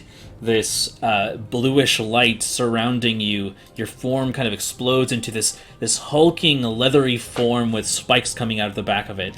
How does your basilisk form look, Dane? Like colors and all that. Sure. I mean, they already kind of have Dane's whole color scheme going Right. naturally. Maybe the spikes across the back just have like silver and gold, like Ooh, okay. what's the word I want? Because horns and like spikes are usually like keratin-ish, right? Right, yep. So like some of that, Some are hair. yeah. So it's like there's like streaks like very thin, like you know what I'm saying. Yeah, cool. They're mostly the right color, but there's also like the silver and gold shooting through it. All right, and there is this hissing and growling that comes out from your form as you transform into the basilisk. Can I expand into this space so I avoid? I think that basilisks are medium. Oh, they are medium. Cool. Yeah. So you're good. I good. Otherwise, you would have been in the radius no matter what. Yeah. I didn't know if like 3 of my 4 squares are out of it. If that's whatever. But cool. I don't have to worry about it. Yep. That is my turn. I'm not going to move for the sake of opportunity attacks. All right. And then I'm going to run to the bathroom really quick. Okie dokie. It comes to the Bone Devil's turn, and it needs to make a dexterity saving throw, which it fails automatically because it's restrained. Okay, I believe... Sorry, let me get this back up. It doesn't need to make that until the end of its turn. At the beginning of its turn, it just takes damage. Oh, I see. Okay. So So go ahead and roll for that. At the beginning of his turn... Go ahead and just roll both because... Okay. Yeah. So it's 8 points of cold damage. Okay. And then 5 points of acid damage. All right.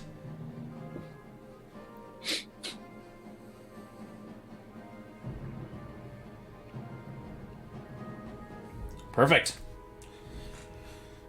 All right, so that is... Let me see. It gets to make that save again. Strength save, right? Yep. DC 17. Natural 20.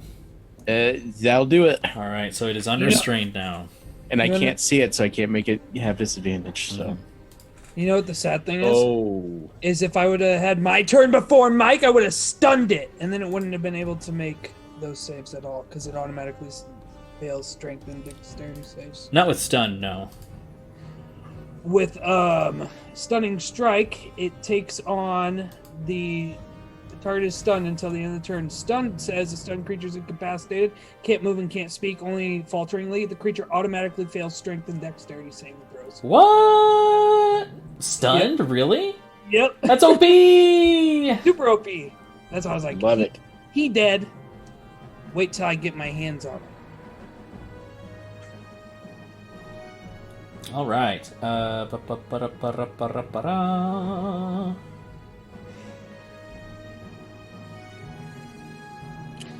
you can't chain him again, can you? Nope. Darn it, you can only use those once. Oh no! That is its turn, however. It is now Hellhound number 3's turn, and it is...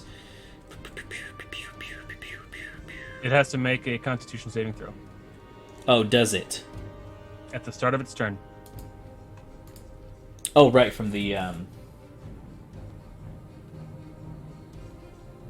From the Basilisk gaze. The Basilisk, that's right. Constitution, that's a 16. Unless it averts its eyes. Nope. Okay. It's a Then, 16. 16 succeeds. Yeah, it's going to bite ya. It can try. You little snack. Actually, it's not going to bite you. It's just going to move. Let's see. It's gonna what? It's going to move. No, don't move. Dude, when we take a break, I'm running up to the gas station to get a fountain pop. And it's Having a gonna... craving? Mountain Dew, bro. It's been on me lately, and then I just saw Mike slurp the darkness itself, and It's just slurping the void over there. Slurp the darkness. Slurp the darkness. Oh shit, that's not what I wanted at all. I feel like that should be Mountain Dew's new slogan: "Slurp the darkness." do you remember when they had the Midnight Mountain Dew? Like, it was like for Halloween, and it was like, I want to say it was like blackberry flavored or something like that. Yeah, I think they still have it, like in certain areas. Rondon and Dane make a dexterity saving throw. Yeah, okay, boss. Ooh. What's my dex? Not bad. It's a 6. Basilisks have a -1 to their dex, so Oh, jeez! What does 15 get me? 15 gets you a successful save, so you take half. Nice. So, oh my god. So Dane takes 15 points of fire damage, okay. and Rondon, you take 7. And Rondon, do you have some sort of resistance to fire because of your rune? I wish. Unfortunately, no. I truly wish that was the case because it would make sense. Fire rune have resistance to some fire. And you need to make a concentration check on your spell, Dane. What spell? Fairy fire. Oh, okay. It's 2. The DC is 10. It's a 10. Okay, yeah, you succeed. +2. Perfect. So that succeeds. All right, that is its turn. Now it is number 4's turn, and it is also going to breathe. Oh shit, that's not what I want. It's also going to make a Constitution saving throw at the start of its turn. True. That's 13. That succeeds. Unless, does my Rune of Mastery apply in my wild shape forms? No, it does not. Because it's on the Apexis Flora, and I get the benefit of the Apexis Flora in my wild shape. No, it's not a spell. It's a creature effect. Okay, cool. Let's see.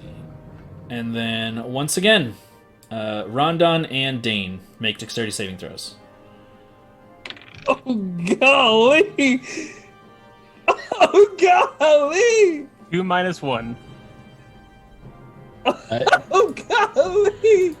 I already forgot what my dex was. Plus 2, 13 plus 2, 15. 13. Wait, what? 15? Yeah. 15 succeeds. Dane? Yeah. 1. 1. Okay. Not a natural 1. 2 minus 1. All right. So Rondon, you take 7 points of fire damage, and Dane, you take 14 this time. All right. Jesus, help me. All right, that is their turn. Rondon, it's your turn now. DM, All right. I'm just going to interrupt real quick for 1 second to tell you that when Khyle tried to crawl up the side of the carriage and couldn't make it, she slumped to the ground and dissolved away because that's 2 concentration spells that I was trying to keep going at the same time. Oh, I see. All right. So she no longer exists. Boop. I just realized. I'm gonna move myself over just north of Dane and to tag Hellhound number 4. Before that happens, Dane, make the second concentration check for the fairy fire. Oh, yes. 6. 6. They are no longer fairy fired. They are no longer fairy fired. No worries. All right, go ahead. Continue with your turn, Rondon. Yeah. So Clobbering time. it is clobbering time. So 6 plus 9, 15 to hit. 15 on the Hellhounds is exactly what you need. Perfect. And then that is 11 normal damage, 3 psychic damage, and then 19 to hit.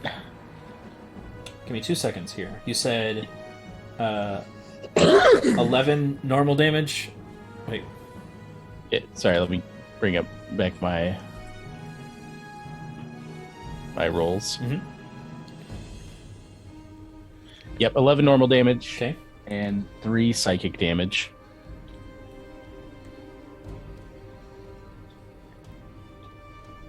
And then 19 to hit again. That does hit. Alright. And then another 11 damage. All right, and this time you can see that as you bring the flail down, it snuffs out any remaining flame as it crumbles again, like just like the ones before, into a pile of cinder and bone. Alright, and then I guess am I able to hit Hellhound number 3? With an offhand strike, yeah. All right. Yep. So I'll use my offhand strike. Oh, I rolled with the roller, but oh well. 22 to hit, 22 does hit. and then another 10 damage. 10 points of damage to Hellhound number 3. All right, perfect. And that will end my turn. Perfect. So it comes to the Spine Devil's turn. Spine Devil number 2.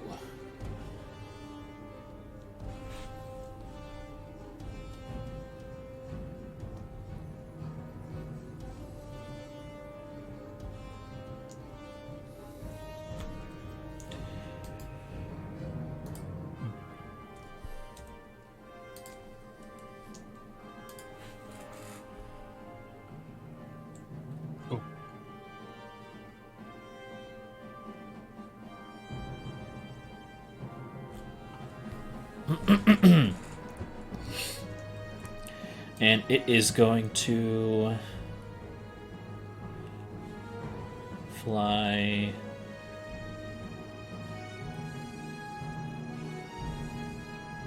right there,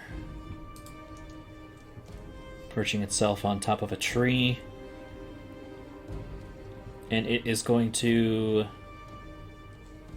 shoot some spines at you, Eric. Bring it.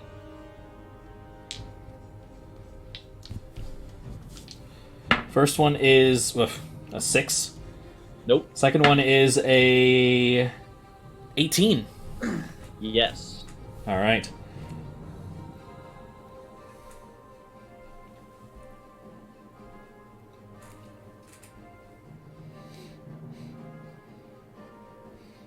And that is 1d4 plus 2 plus 1d6.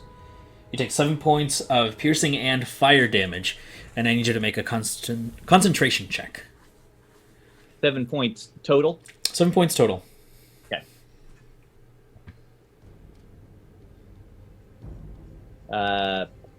18. 18 succeeds. So you maintain concentration on the hunger of Hadar. That is its turn. It's now your turn, Eric.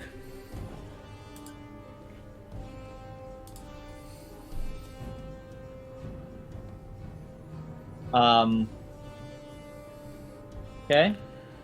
Just gonna More Keep- time. keep thinking about the darkness of black space while I look at the one that just shot me Uh-huh. and fire a ray of frost at him. All right. Go ahead and make your attack. So that's 25. That definitely hits. And so that'll be 10 points of cold damage. Oof. All right. You can see that as the ray streaks out and impacts its form, this frost begins to form these ice crystals around its wings, and its movements become sluggish. Definitely a heavy blow to it. That is your action. And some of that kind of cold, that cold steam that you get sometimes comes off of it and wisps back into me, and I heal 4 points of damage. Awesome. Nice.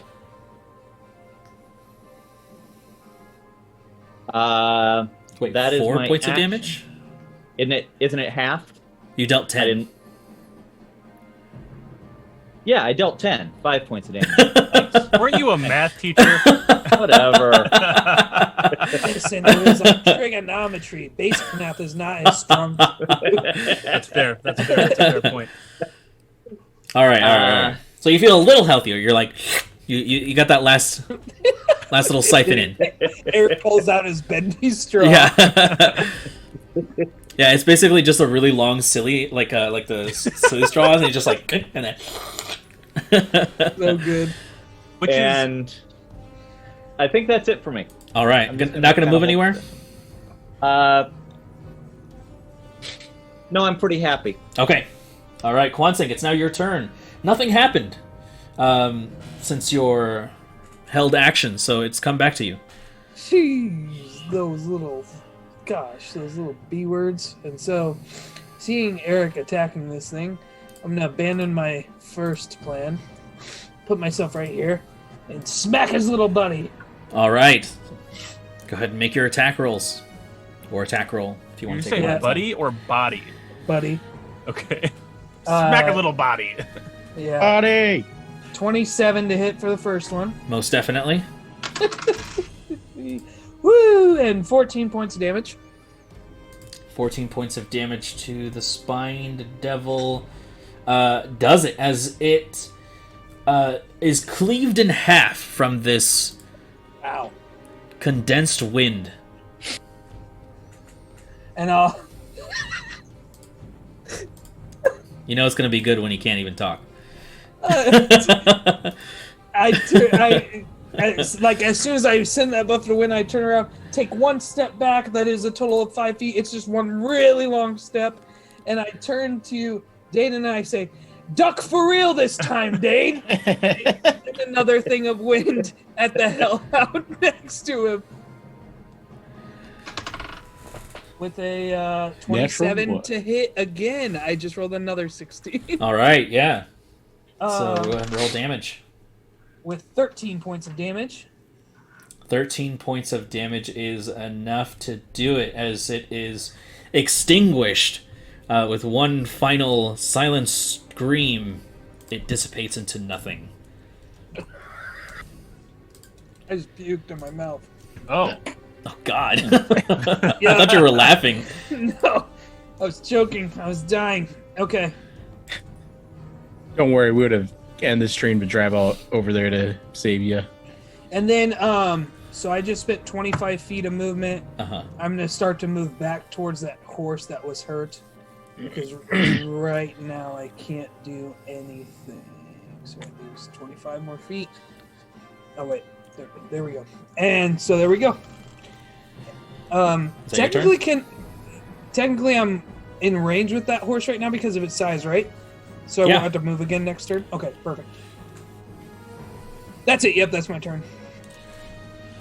All right. Presea's turn. She is going to... 5, 10... 15. She's going to run up to you, Dave, and she's going to cast Cure Wounds at 5th level. Oh. Ooh. I'll take it. It's awfully kind, my lady. She's got a spare one there. I wouldn't mind. You take 25 points of healing. All right. I kind of give one of those like basilisk chirpy noises that you were talking about before. Oh, sure, yeah. But then I'll like nod my head at Rondon, like for the hey, don't like get him next time. Okay, sure. Oh yeah, I can mind link, so I'll get Rondon next time. There you go. As it is actually your turn now. She spent her action doing that. Okay, I think that the only things left on the field are in the bubble of darkness. Everybody hold their action. You mean the only thing? Wasn't there a second spine devil in there? It's dead. I thought there was a dead one, the bone devil, and there was another spine devil down in the corner. There were 2 in there originally. Mm-hmm. I can't go in because I'll be blinded. And you also get damaged. And I also get damaged. So I'm just gonna kind of. I'm not gonna leave my space, but like for flavor, like pacing next to the darkness. All right. And I'm gonna, I guess, for an action, I'll hold a lunar surge. All right. In case something comes into view. Perfect. It is now the Bone Devil's turn. Go ahead and roll your damage. 11 points of cold. All right. And it is most definitely not going to stay there. Right.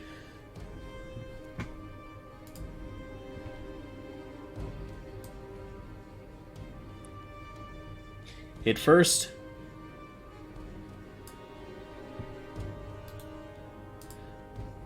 exits. So a lunar surge, Yes. which means it has to make a Constitution saving throw, and then it has to make a second Constitution saving throw. So for the Lunar Surge, it rolled a 17 on the higher. That is failure. My DC is 18. Oh, shit. And the moon is not full, No. right? Okay. But it is present. It is present, which means that I rolled damage with advantage, and that is 2d8. I should have been ready. I apologize. The fucking Tyler. That is 7 and 14. Takes 14 points of radiant damage. All right. As the lunar beam streaks out from where, Dane? His butt. The already blue glowing eyes. Oh, sure. Like, I have laser eyes now. Okay. This is a 10-year-old's power fantasy. There you go. All right. And then with its the second Constitution saving throw. Mm-hmm. He's gonna make it with disadvantage. Okay, so it was a 24 on the first then. Second one is a 20. Both succeed. Okay. All right. And he's just mad now.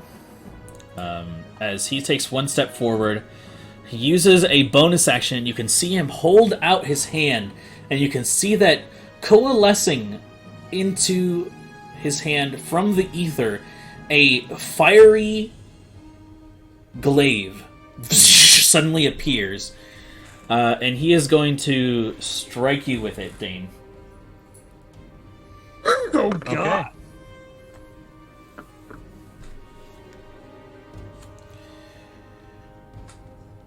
I'm trying to heal a horse. Your friends are getting smacked by this big fire weapon. You're like, oh, hey, easy, easy. It's okay, big guy. Yeah. Okay. I love the perspective of like being on the side, like behind Kwanseng as he's like rubbing the horse's neck, and like in the background, it's just this huge. That's a 17 to hit your basilisk. That's a 6. That hits. Okay. That's a 6. Fucking asshole. I love it. Oh god. All right. You take 20 points of piercing damage. Okay. And you are... and that's it. Yeah. 20 points of piercing damage. He's going to swing once towards you, Rondon, You could try. with his pole arm. Natural 1. Natural fail. And with his stinger, he's going to target Persea. I'm having flashbacks. And that is a... Oh, Jesus. 21 to hit, which definitely does hit. And she needs to make a Constitution saving throw. Everyone pray for Persea. Oh, jeez. She succeeds. Okay. Oh, thank God. Yikes.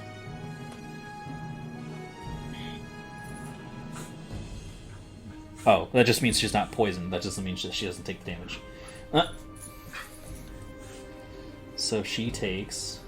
Holy buckets. 8 plus 4 plus 5d6. She takes 32 points of piercing and poison damage as the stinger pierces into her flesh, and there is this pulse of sickly green that suddenly just covers, like her face is flushed with green at the moment. And it's not looking too good. Who heals the healer? That The backup is healer. that is his turn. It comes to Rondon. It's now your turn. Okay. I am going to. I hear a whisper or something. I don't know. I am gonna move myself over here put myself in between the horses and the bone devil. Okay. The And horses do get advantage on you. No. My worst nightmare! They take off their horse masks, and it's actually the horses you left at the beginning of the campaign. No. They do come back to haunt us. This time with boxing gloves on. All right, so go ahead and make your strike with advantage. The first one was 11. Yeah, it was 11. 11 plus 9, 20 to hit. 20 hits. Perfect. So that is 12 normal damage. Okay. And then 4 Oculus Macabre damage. 4 psychic Psychic okay. damage. Perfect. Yep. And then for my second attack, that is 18 to hit.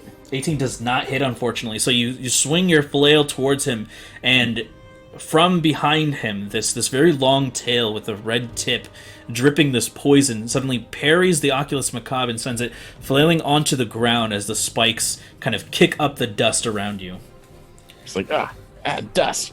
And then I'll use my offhand attack. Okay. That won't hit. That's a 13. Yeah, 13 does not hit, unfortunately. All right, and then 1d6 for my Giant's Might. Okay. Another 4 damage. 4 points of regular damage. Okay, perfect. All right, Eric, it is now your turn as the fiend has revealed himself, and you can see that Presea doubles over in pain. Dane also feels the might of the glaive that has now struck him, and everyone is looking a little dire in this situation. Yeah. No more messing around. I'm gonna go ahead and stop thinking about the big ball of blackness, and so that just constricts down to a point and blinks out of existence. All right, and as it does, you can see the corpse of one of the spine devils, shriveled up and mangled. Excellent. And then I'm going to point my wand at it, and the bone, you can actually hear the bones start to crackle a little bit, and like they're getting older and brittle, and it needs to make a Constitution saving throw as I cast Blight. All right. Oh, please say it. Let's take a look here. What does Blight do again? It just deals damage. Yeah. Okay.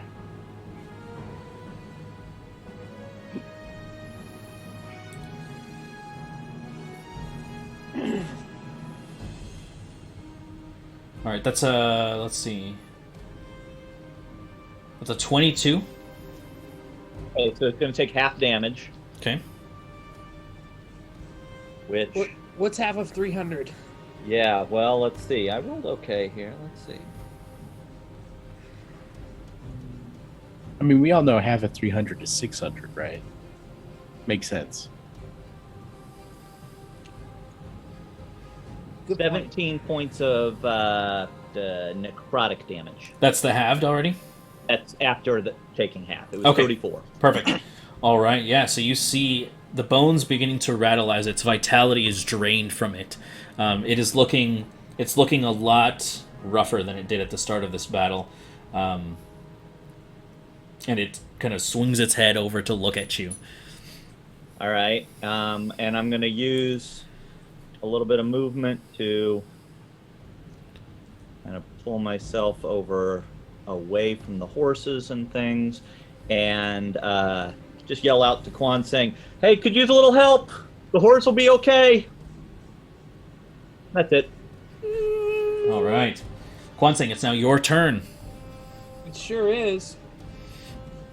And I'm gonna run straight towards the bone devil.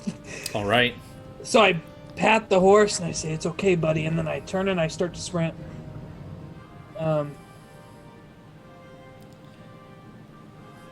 Let's start here. Right? And then, oh wait. Wait, actually, yeah, okay. So I'll do a normal attack, like a ranged melee. Okay. You know what I'm saying? Yeah. Oh god, hold on. I rolled off the table.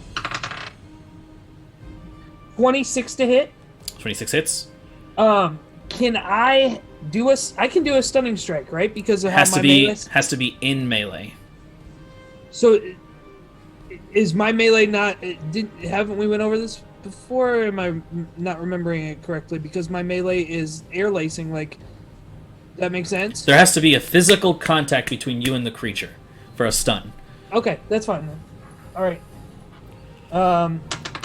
It's They'll a special type of melee attack that's ranged. 14 points of damage. 14 points of damage. Okay. And then I'll run up on him. And that one is a 28 to hit. That hits. And he takes 13 points of damage, and he needs to Okay. make a Constitution saving throw. All right.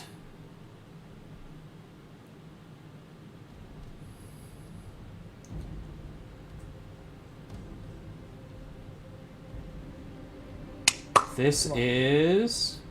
Come on. That's only a 12. He fails. So he's stunned now, All right. which means he's incapacitated. He can't move, and he can only speak falteringly. He fails strength and dex saves automatically, and attack rolls against this creature have advantage. All right. Stunned. There you go. Perfect. Let's go! And that's until its next turn. End of my next turn. Yeah. If it fails the Constitution saving throw. Woo! And then I'm gonna punch it Right in the nuts. because I have an unarmed strike left. So as soon as I see so I imagine what happens is like I come down with this strike, and just like a little burst of air wraps around it, All right. and then it suffocates, and so it can't move. And for the unarmed strike, I have advantage on attack rolls with it. The first Yes, you one do. was- Yep.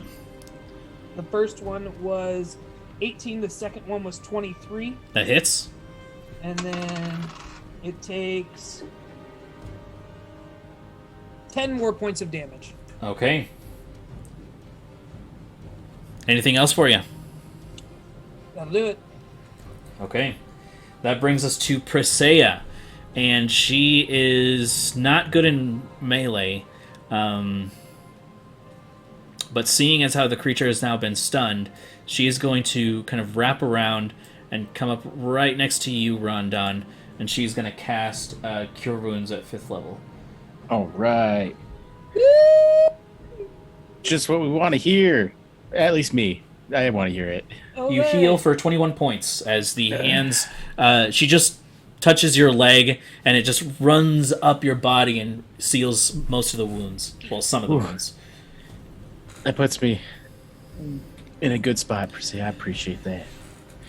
I feel good. I feel like I can keep them going. That is her turn. It is now Dane's turn. Okay. Dane is going to see an opportunity and Dane shape, All right. and I'm going to use my last 4th level spell slot to cast Polymorph again. Okay. All right. Bone Devil. And that is a Wisdom saving throw. I'll take it with disadvantage. Okay. Perfect. Wisdom saving throw. That's a 26. I rolled a natural 20. With disadvantage? He has advantage against magical saves because he's a All right. devil. Ah. That's all my 4th level spell slots. Bonus action? I'm going to healing word myself. Can't cast You're right, two spells. it's a spell. Yeah, sorry. You're right. So I'm not going to healing word myself. You could just drink a potion. You can do that. Give yourself a pep talk. Oh yeah. I have potions. I'm doing good. You got this, Dane. We all fail sometimes. Oh my god, this turns into one of those like YouTube like inspirational lectures. Right. I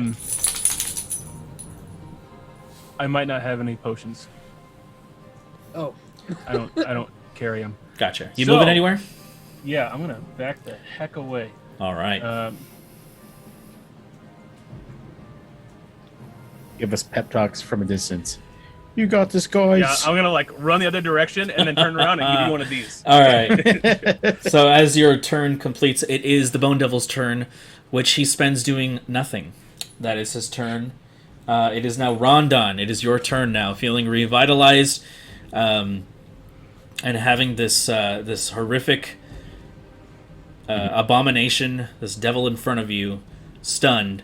You feel this kind of swelling of righteousness within you. Yeah. I'm going to be like, excuse me, per se, I just need to move 10 feet over here. Thank you. You have advantage on him anyways. Oh, yeah, you're right. I mean, we might as well take him from both sides. Sure. You know. Drew.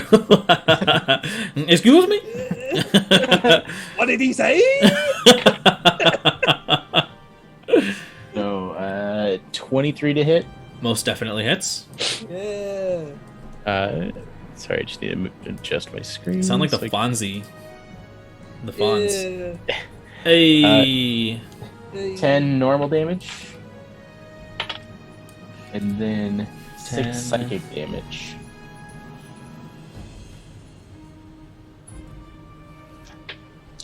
And then 6 psychic damage. Okay, still standing for the And first then- attack. Another 23 to hit. 23 also hits. Yep. And then 8 regular damage. Okay. 5 psychic damage. How do you want to do this? Ooh. All right. Let me think.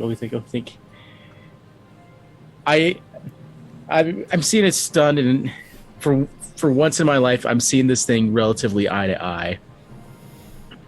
It's the first time encountering it. I mean, I was still half or Gnome Dane or Gnome Rondon, not Gnome Dane. I'm Gnome Dane. Anyways, Spider-Man meme again.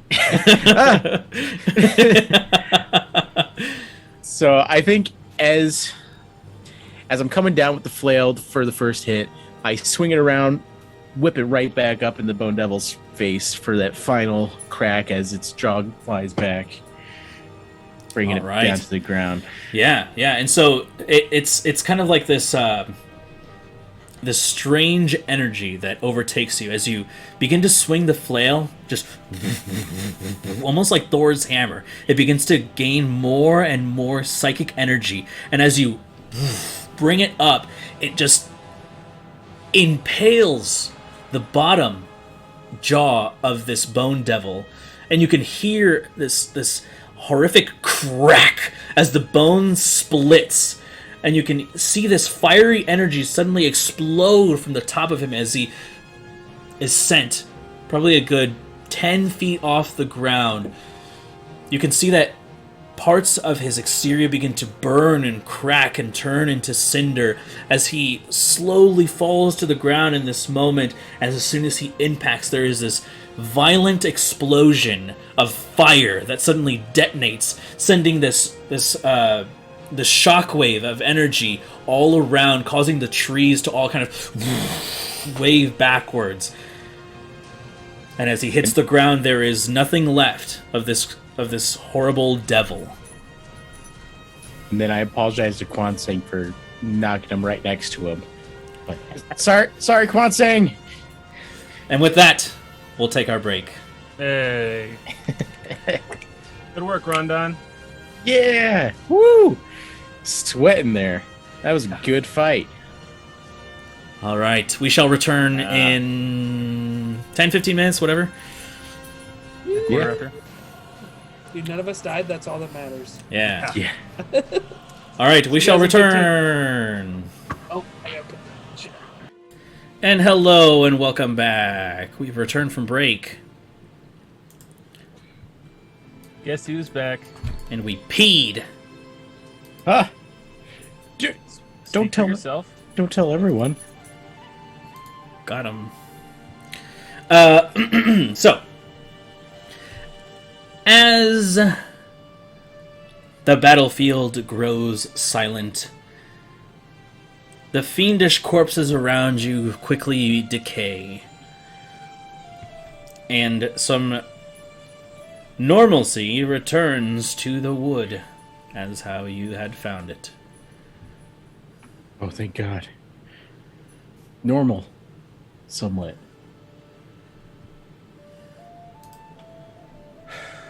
Didn't we take his pole arm last time? The first time, I think. The first time, yes. This time it seems to have disappeared entirely. Because it was made of fire. So is he just a pile of ash then? Essentially.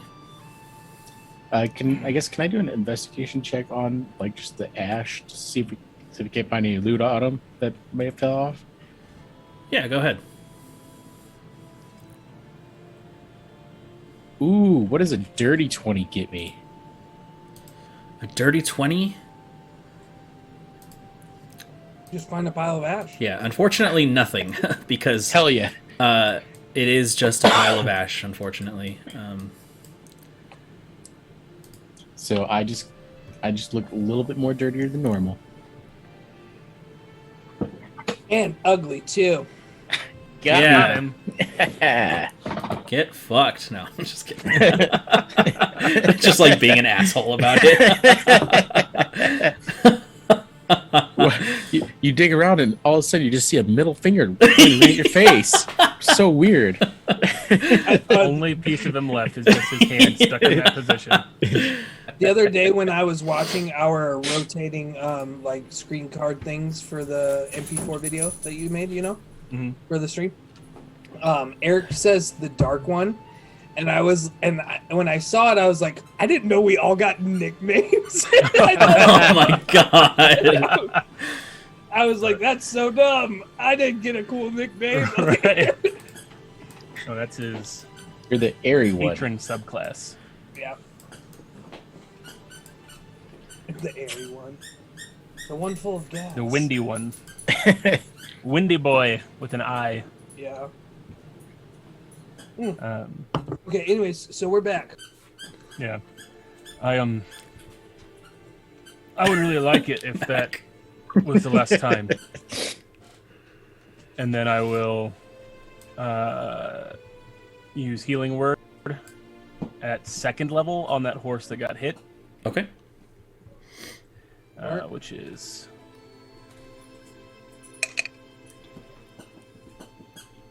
7 hit points. 2 ones. Thanks, D&D Beyond. Alright. He's mostly okay. Okay. Give me 1 second while I tell my dog to stop squeaking behind me. Kima! Shut the fuck up, Kiba. Go play over there. Go play over there. Okay. Go on. So, kind of seeing the horse is pretty good. I'm gonna just like chew up some leaves, and just kind of stuff the wound, kind of pack it in, and Sure. I'm just gonna put this horse out of its misery. Make a medicine check, Kwansang. Oh, that was more for flavor. I'm gonna bandage it. But Okay. do you still want me to make a medicine check? Okay. 1 second. I just really like us putting this effort in, like, hey, buddy, you're going to be okay. And Rondon's, like, sharpening his axe, like... What a shame. He's already got, like, the black hood on. Yeah. I always keep it in my pocket. What was that, Kwansang? 15. 15. All right. So, putting into practice what Presea had taught you concerning medicine, you quickly dress the wounds, and the horse is gonna make it. Oh, thank God. I put away my black hood. All right.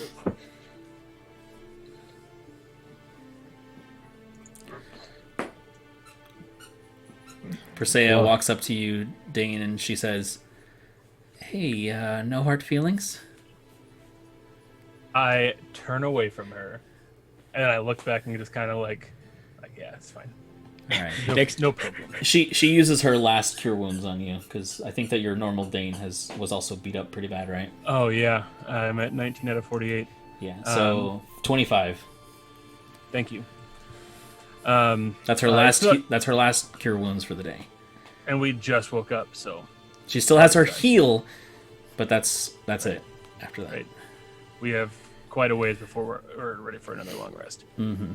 And we are tapped. Well, I'm tapped. I mean, this was a pretty hard fight, honestly. I mean, I get most of my stuff back with the short rest. So I guess it wasn't that hard. It was threatening, but it wasn't hard, I guess. Right. Yeah. What was I thinking? I lost my train of thought. You're fine. Everyone good? Everyone Good enough to continue forward. I'm ready to see my family. This was a nerve-wracking fight. I wasn't anticipating I was anticipating the Bone Devil because you're telling us about him, but at the same time, I wasn't anticipating the Bone Devil. Dane, don't know if you know, but in trying to protect the horses, you almost lit me on fire. I saw that you were in the area, but I've seen how quick you can move. I thought there was a small chance that you might get caught in that flame. Oh, I see. It's because I'm fast as...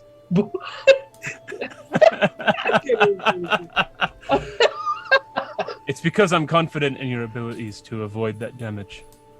And you're the windy boy. You're the one who wins. With an eye. I twirl in place. And Is it possible to ping on that where we're at? Or is this not in Tarask? I can attempt to. This is not in Tarask, no. It's not letting me zoom in, but it's letting me draw, which is weird. Sure.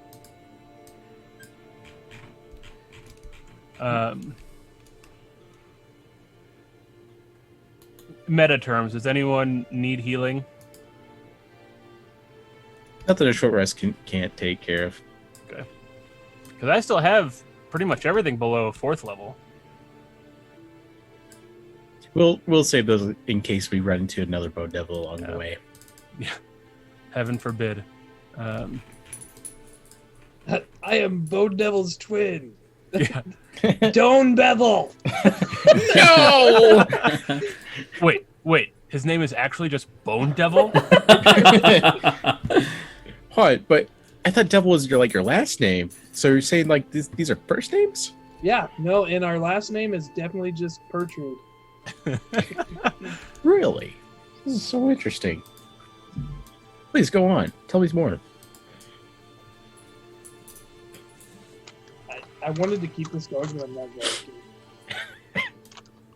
Boo. to. Boo. And I think we're ready to pack back up and get back on the road. I think after just some time of, I'd say 20 minutes of just kind of shaking the dust off ourselves and cleaning up, and I guess everything fell to dust then, Brandon, even the spined devils. That is correct, yes. I'm just gonna kind of blow the ash off the street with air. Just kind of clean up our little area here. Gotcha. Instead of just leaving piles of dust. Piles of dust amongst nature. It's funny, though. It is a dirt road, but you do it more so just to not leave any kind of trace of Sure. there were creatures that were slain here. So I take my staff and I just kind of whip it back and forth like this. There you go. like you're using a broom. Yeah. I think that was the implication. Okay. I don't know. In my head. Yeah, that was the implication. Okay. It's all right, Max. This is when I leave. We needed that. Like last night, he's like, "I'm just talking out my mouth," and it's like, that is correct. yeah. I want to check on Caligast. You okay in here, Caligast? Danger's over. I figured as much. You all Ooh. stop screaming.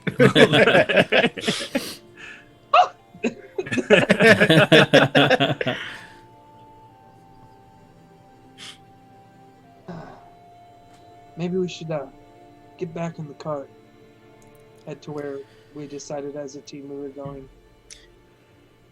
Yeah, I think so too, Kwansang. You should also give Caligast 200 quill just for being here. You're so generous. What? Is this some sort of arrangement that was made while I was sleeping? Question. Yes. You are paying his salary to be our steward. Oh, Caligast? Caligast is the beholder. Yes.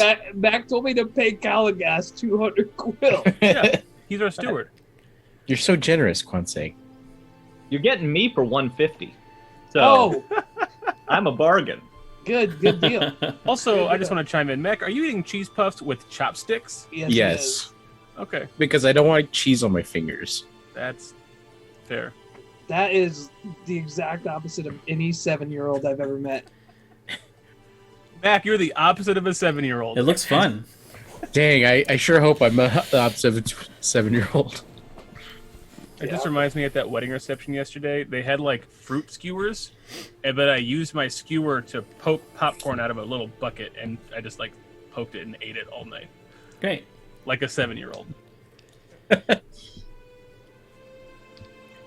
So we're back in the cart. We're Presea back in the joins cart. you in the cart. Alcaeus, a little shaken, returns to his duties as the, assuming that you all are okay now, continue along the road.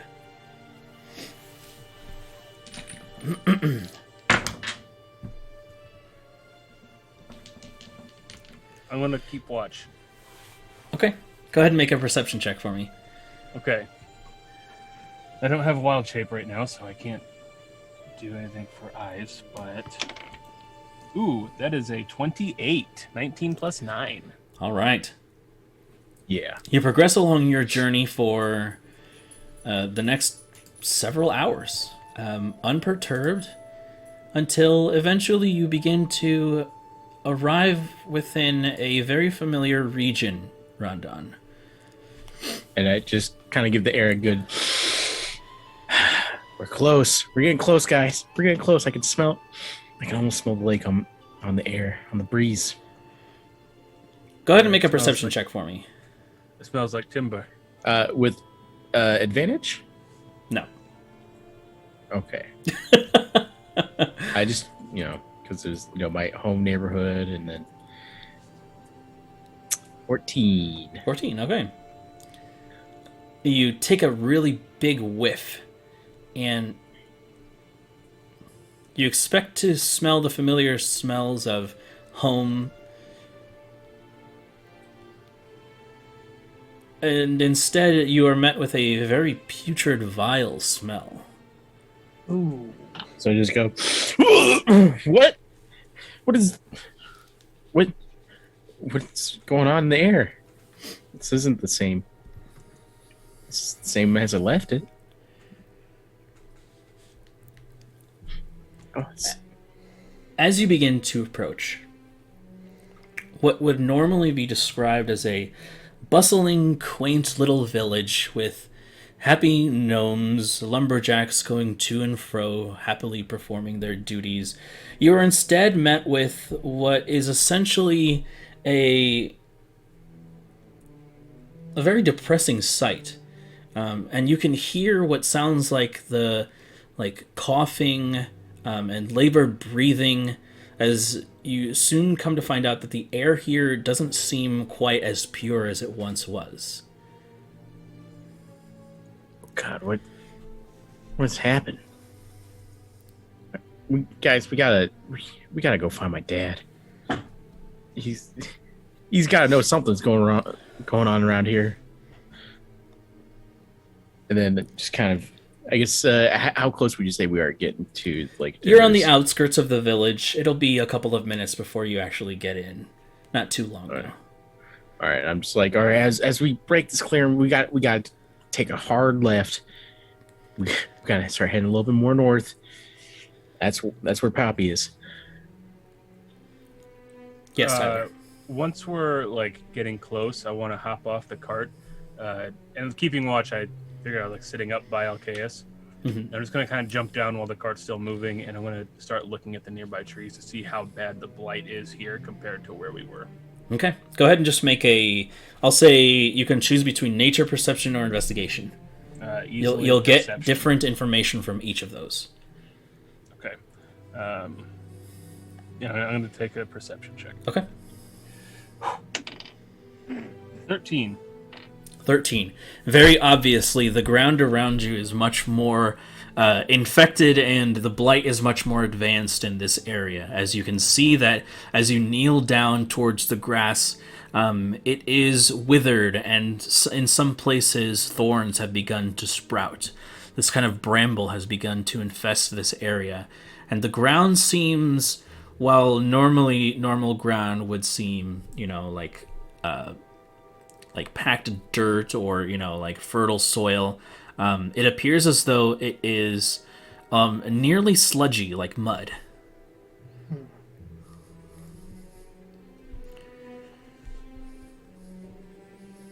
I'll step out of the cart now as well. Okay. We're much nearer the source of it, Gunsing.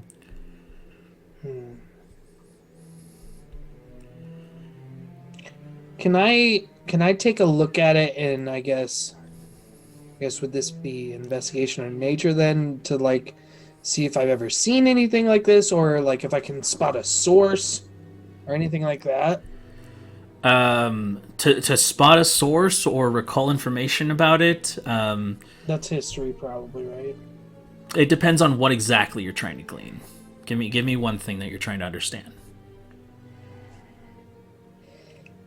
So like So I guess as you're thinking about it, we did learn yesterday that there is like a large diseased tree south of here. To the southeast of the lake, correct. Yeah, so we kind of have an idea what the source is, if you want to like, and you would have, Kwansang would have learned that yesterday. right.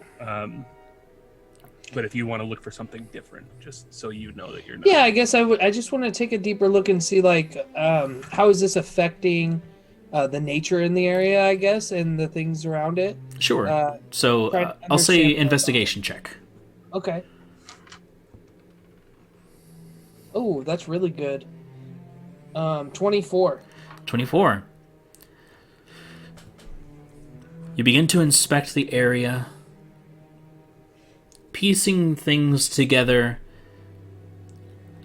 This blight appears to be affecting, very obviously, the local vegetation, but also the local wildlife. You can see that there are corpses of many, smaller mammalian creatures, kind of rotting and with their exposed bones, kind of rotting away in the air as lots of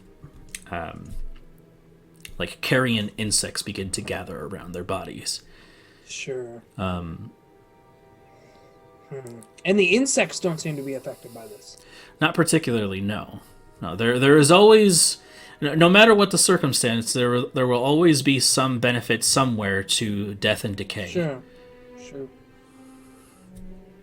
Interesting.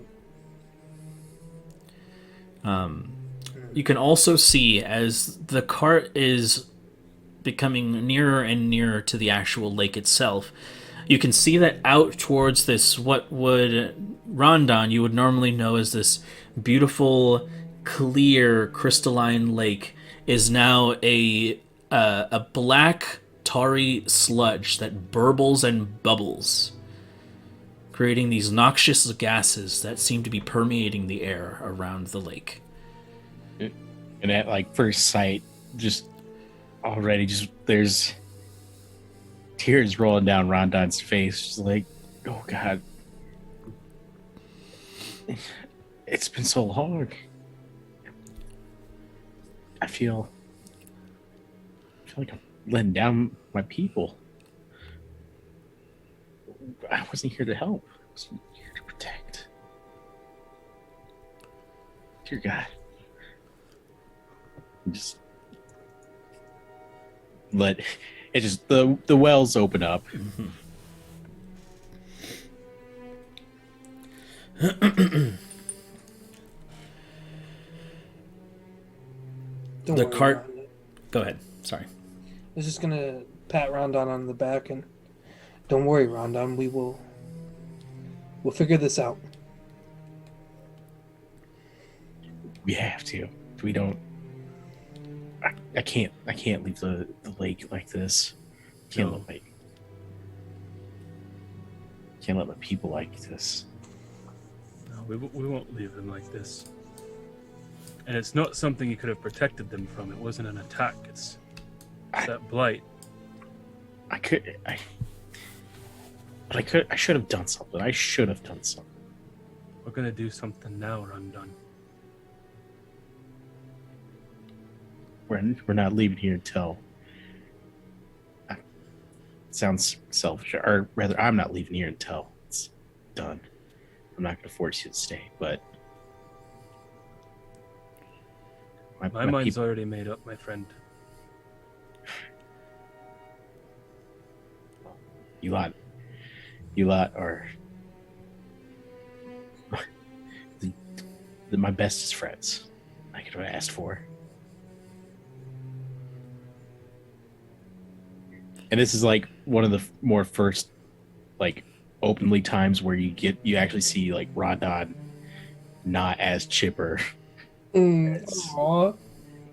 as he is. In fact, I wouldn't say even a glint of chipperness. That's But- sad. I hate it.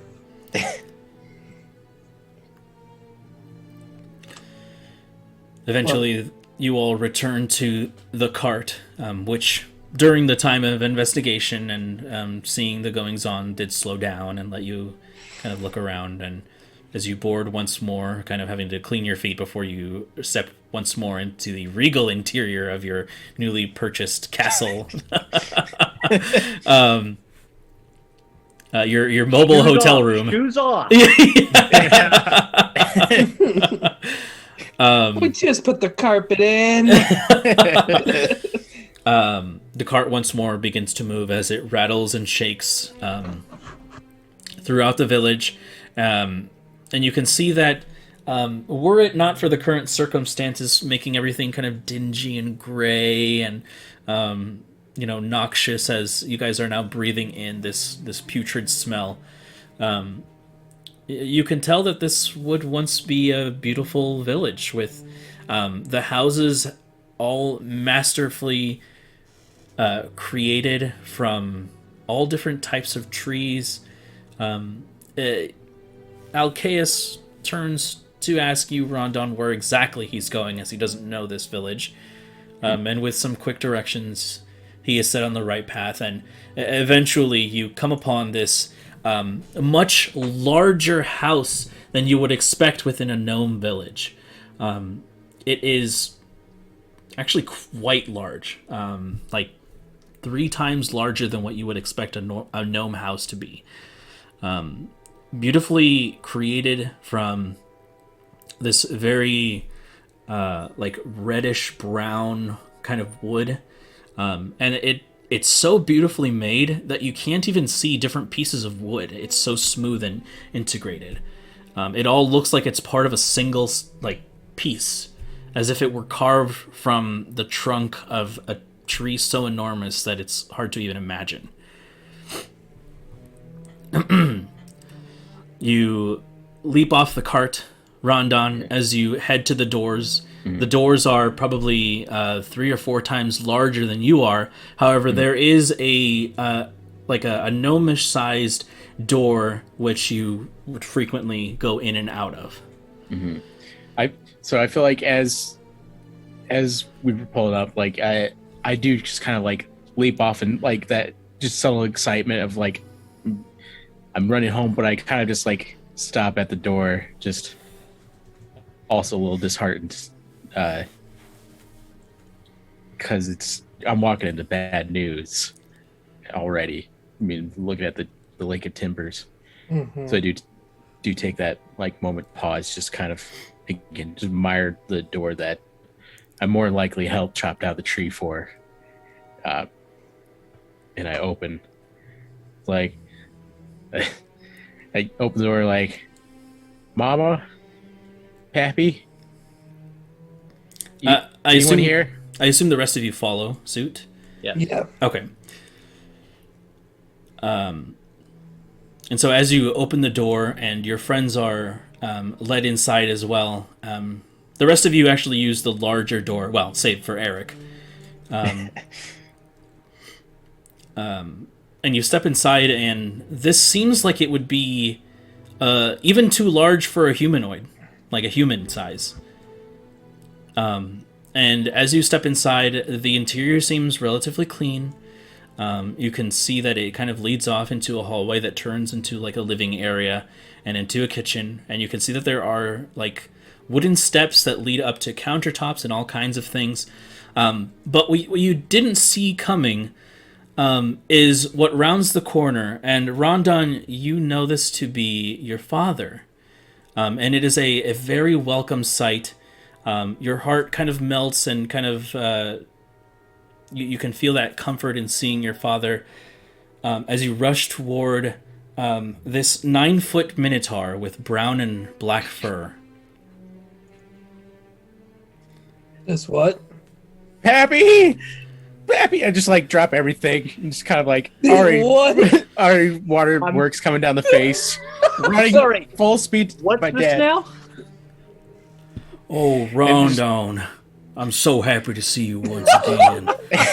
And just My like son. running jump. Okay, and he catches you. Daddy, why? What's happening?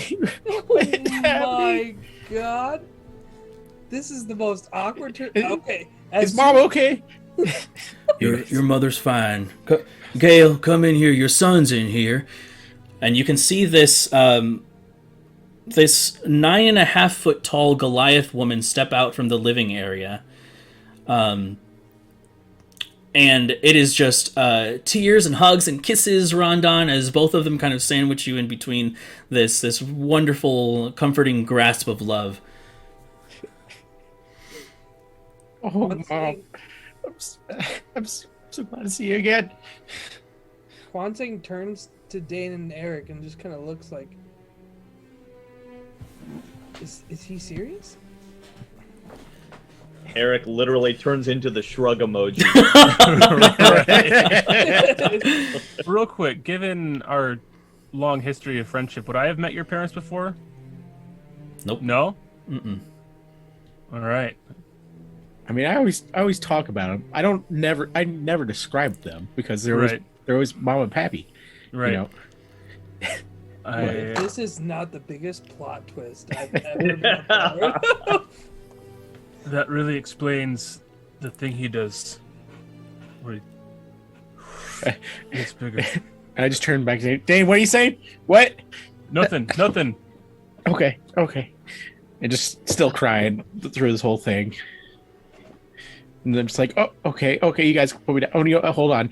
And I just Giant's Might again, just so I can have my own footing and just make some space again. Okay, so you begin to grow, and you can see that the expression of both of them turns into this very proud and just excited demeanor as they say, "Oh, son, I knew you'd come into your own someday." I know it. It took me 68. Oh, what day is it? The 25th of Kythorn. Okay, it's getting close. It's still 68 years of my life.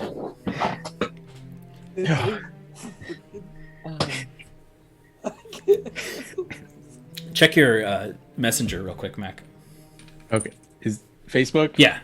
Okay. Rondon's birthday is not on the calendar. Well, it's tomorrow. Tomorrow's his 69th birthday. Yeah. So then I just kind of like, and just like turns to them and is like, guys, it's my mom and dad. Mr. and Mrs. Timbers, it's a real pleasure to meet you. You have a beautiful home. I'm Eric.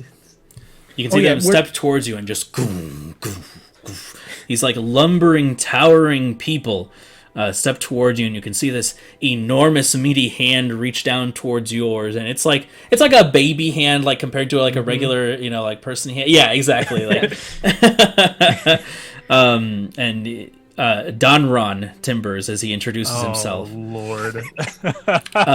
Greets you. Oh, I'm sorry, Mom, Dad. Where's my mares? This is Eric Mugweed. He's amazing. You should really see him out on the battlefield and just in general. He's a great guy, all around good guy. Of course, you remember hearing stories about Dane. My bestest friend. Oh, absolutely. Hello, Dane. We've heard so much about you. Lord and Lady Timbers, thank you. Likewise, it's an honor. I'm sorry it's taken this long. Yeah, so many years without meeting you, but you look well for the first time having met. Likewise. And then this is Quan saying, we just recently discovered that he has another name too. Is it okay if I share it with them, Quan saying? Oh, that's okay. Don't put any pressure on the lad. Okay, yeah, no worry. He'll come into it on his own, I'm sure. It's a complicated and, extensive tale. Story. Yes. There's a lot of things that have become complicated in the last, and I look at an imaginary watch, hour.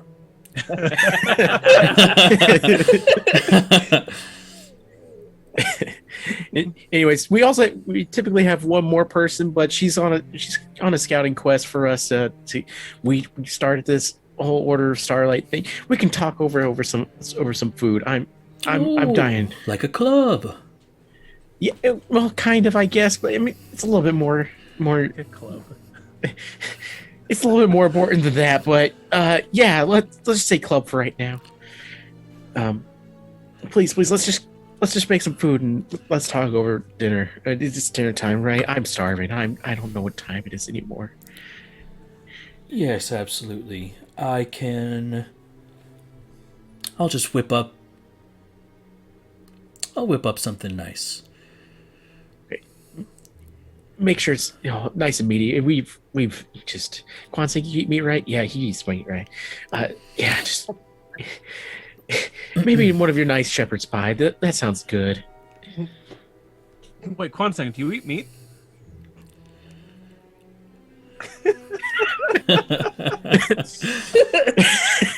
You all are led into the further interior of the Timbers' abode. They just shrink back down, just normal 4 foot high rondon. Yeah, and you can quickly tell that the staircases around the house are not meant for Mr. and Mrs. Timbers. They are meant for Rondon specifically.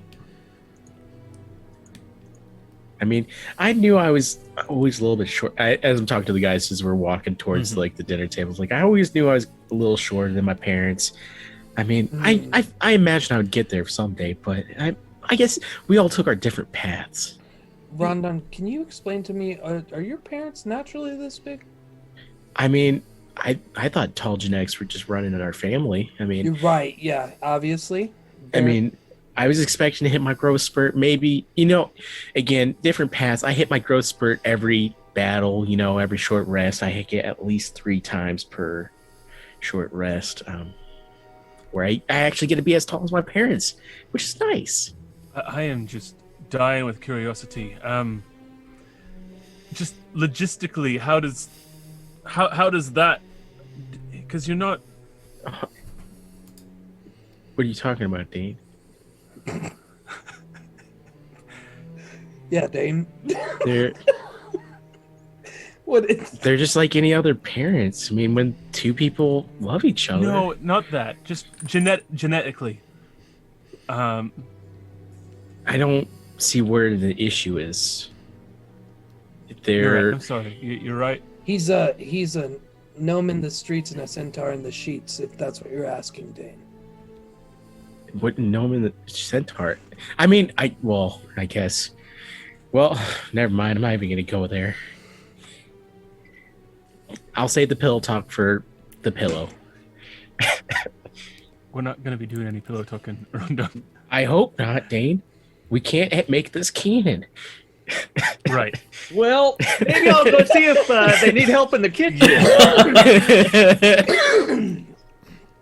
Very quickly, the smells of putrescence from before are quickly replaced with the smells of meat cooking and vegetables boiling and this wonderful. You requested specifically a shepherd's pie. Yes. All right. It sounds like a good thing to have on a, I guess, mid-fall kind of day. Gotcha. It is Gotcha. the end of spring. Yeah, that's it. But if it were a mid-fall kind of day, That's right. why it sounds so great. Yeah, we're 6 days from the summer solstice. Perfect.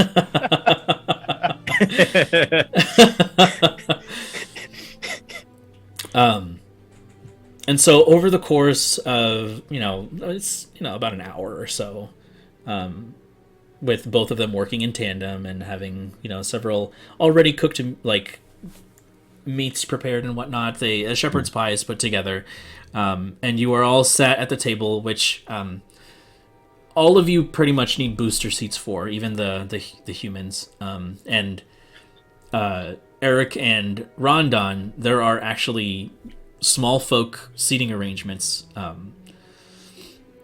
that don't need booster seats, that are just made for you, your size. Yeah.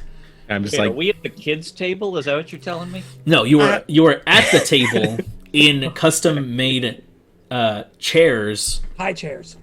Yeah. with stairs. Imagine they have like and we steps pulled up- down Yep, our, exactly. Yep, they have our steps on tray. them. We pulled down our tray and Mom hands us some milk. You are all Place served. Matt and a crayon to draw through the maze. You are all served your food, and the meal begins. Yeah, as we were starting to eat, I'm just like,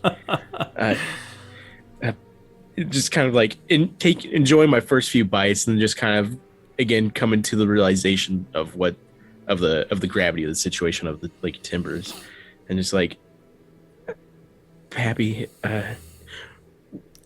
what's going on out there? Excuse my language. It looks like shit out there.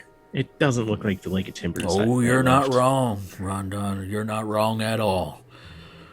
Well, it started about 2 weeks back when the lake suddenly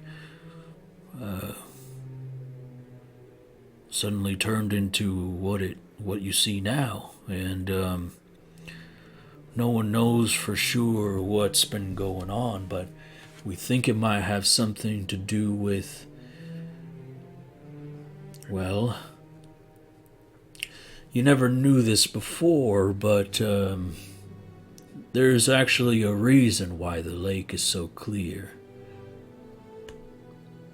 I guess, yeah, I never really thought about it. I mean, it was just kind of the perfect lake.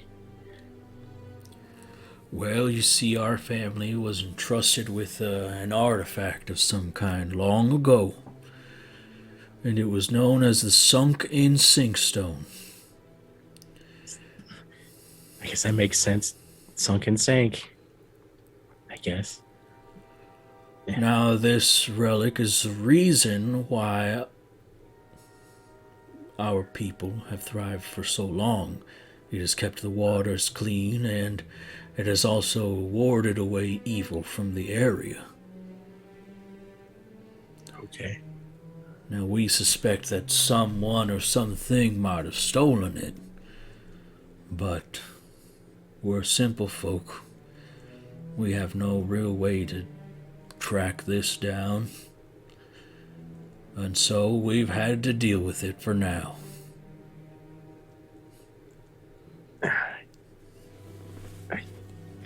I'm sorry, Pappy. I should have been here for that. I mean, No, don't blame yourself, son. You can't be held responsible for something like this. I know. I just feel terrible that I wasn't here for it. I mean, granted it's been a crazy month. It's been a crazy while. I don't know how long we've been adventuring. Has it been 2 weeks for us or longer? How long we've been adventuring? Yeah. It's been like 2 months, 2-3 months, something like that. Okay. Well,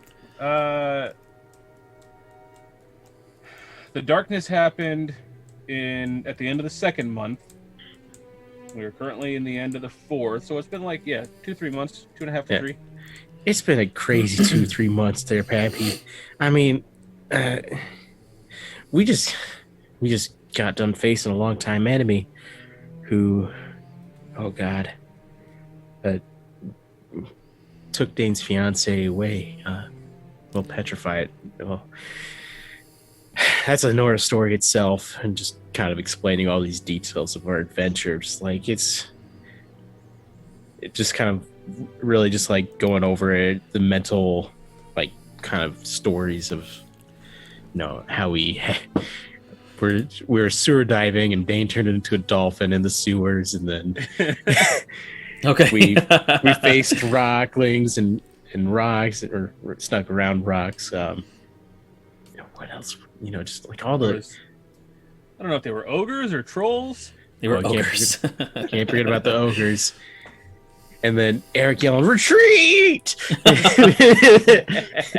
It was just kind of just reminiscing about it, as explaining about how crazy these few months have been. It's just, I guess you're not wrong, but it doesn't feel right for me to be away when this was going on. We're gonna make it right. We're gonna make it right, Pappy. Don't know how we're gonna do it, but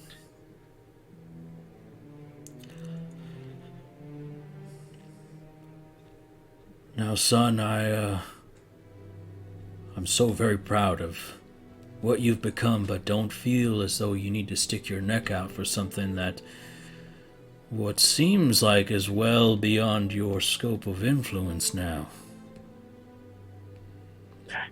we wouldn't be Timbers if we didn't stick our neck out. I mean, we owe it to our people to give them another inch of neck. And you can see your mother reach out her hand and kind of squeeze yours and look at you with like, Squeeze back. just with pure love.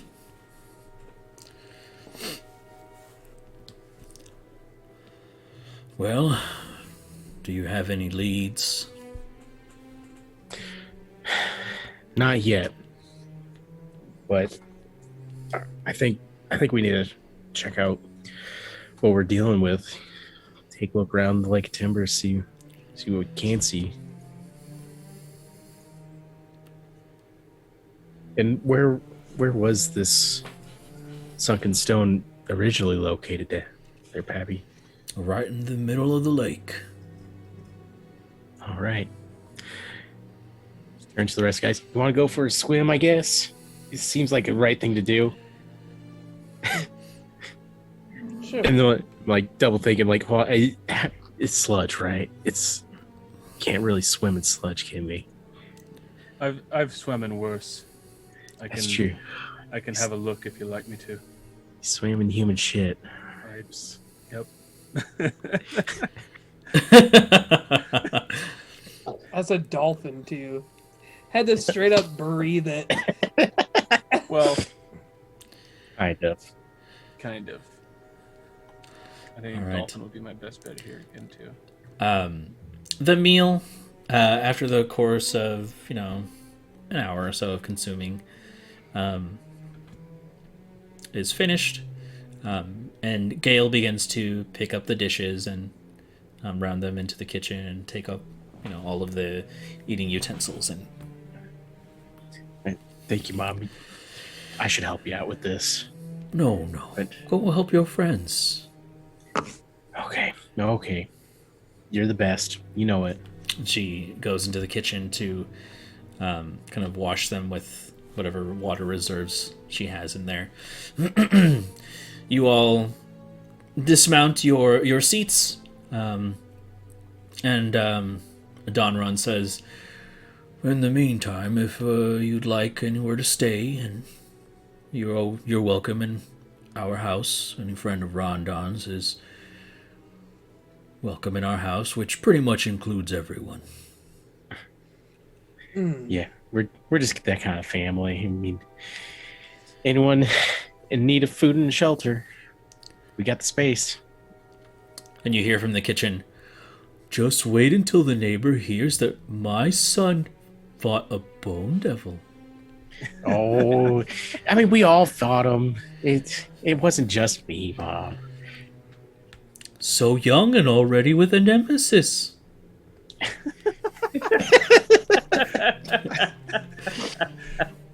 I'm just kicking my feet, just going, "Stop! You're embarrassing me in front of my friends." Quantum's here. Quantum is just totally baffled. Like, there's everything that is happening right now is just like, holy piss. So I guess as we're leaving the kitchen, I'm just kind of, or not the kitchen, like the dining area, I'm just kind of like pointing out like every single tree that I know I cut down to bring into this house to kind of like help shape it. And like, I mean, this house has been around for so long before me, but like additions are always happening. Things are breaking. And I'm like, oh, I remember this tree. This was a little bit deep in the woods. I mean, this looks like a nice dark red maple. Oh, yeah, I remember that. It was a good day. It was scratch off a little bit, taste it. I'm like, oh, yep. It was a good, nice, brisk autumn day. Rondon, are you licking the walls again? No, I'm not. Stop asking. Just like any kind of like cool composure that Rondon has outside the house, immediately destroyed inside. All right. That's fantastic. So, yeah, and I just lead us to like kind of like the kind of guest room / where my quarters are as well. Sure. It's like we can put our bags in here for now and walk around town just to kind of get a feel of what we need to do next. I can have a look in that in the lake whenever you like. But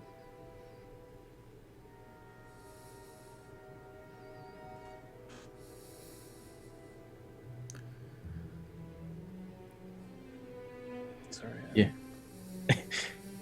Did Calagast come in with us and No. have a meal? Or? No, he did not, and neither did Persea. She stayed outside.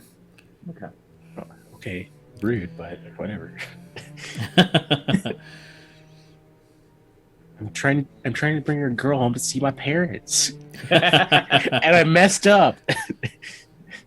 I run back. I'm like, "Priscilla, come in." Do you do that? Yeah, let's do it. Might as well. All right. So she steps out of the carriage and comes up to the door, and you lead her inside. Oh, get the others too. I'm sorry. I should have invited them in the first place. Emotions are high. All right. So Alcaeus and Calagast are brought in. Pickles is still outside. If Pickles, you're more than welcome. You're a smart one. Come on in. all right. Sorry, Lord Pickles. Come on in. Lord Pickles. All right, so the rest of them, yes, end up walking inside, and there's a quick exchange between each of them. Your parents are a little wary of Calagast just by mere appearances, but they try their best to be hospitable and offer him food and drink and whatnot. They don't know what to make of him because he is something that they've never seen before. He's a beholder, Mom. He's real kind. He's intimidating looking, yes, but at the core of him, he's a good guy. And they Or put good food person. out. Yeah, they put food out for him, and they kind of like watch to see how exactly he eats and don't drinks. Don't put it on the floor. He's not a dog.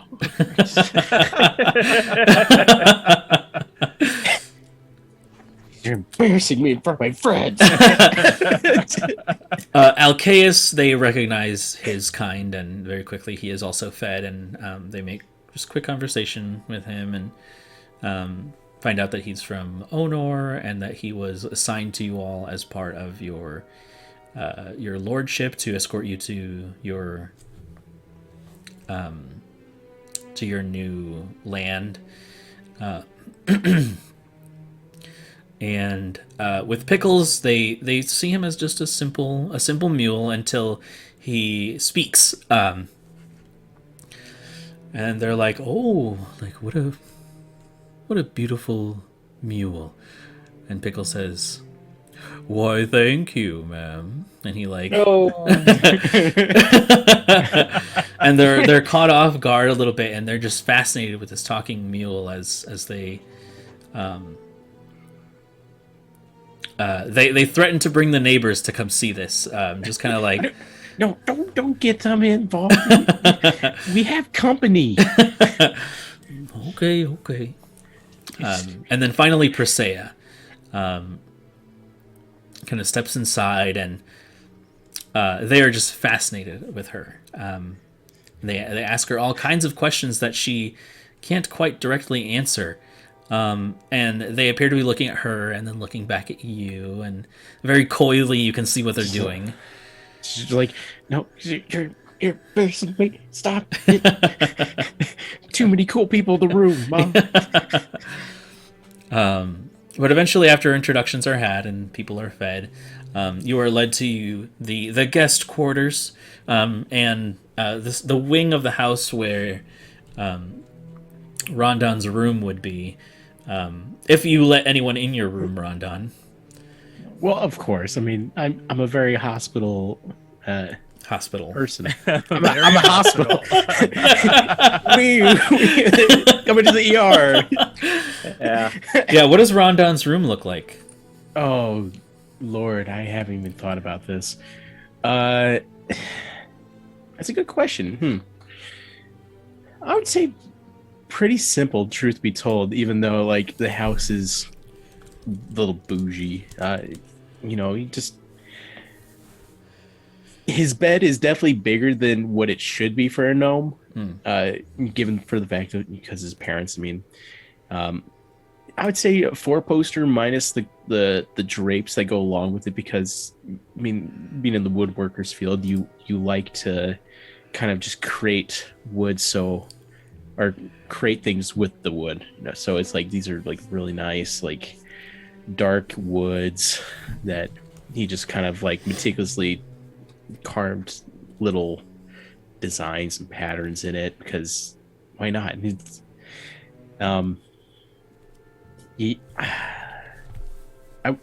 there's a part of me that's like, he has a writing desk that doesn't get used because he doesn't know how to write, so it's just there. It's just there to look good and hang up his axe at the end of the night. And just tons of posters of New Kids on the Block everywhere. Yeah, absolutely. Then you close the door, in sync right on the back. Yeah. No, I mean, I can only imagine that like he could have probably also collected like really interesting leaves too, just kind of like very unusual shaped, or like the color was just so beautiful that he just had to like kind of like pin it onto his walls, just like throughout the years of his time, even as a child. Nice. Yeah, I think I like that. Very simple, and I guess he has like a little lounging area that he can just relax in at the end of the night,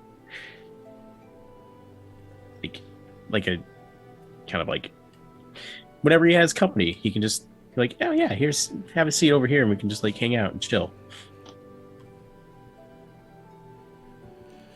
I mean, because his room is rather large again for a gnome.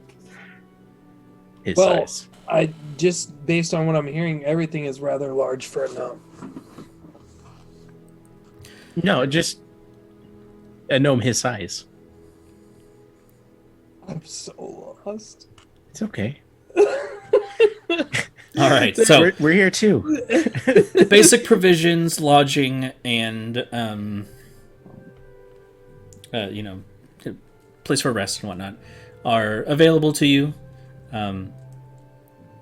With this in mind, what is your next move as you prepare?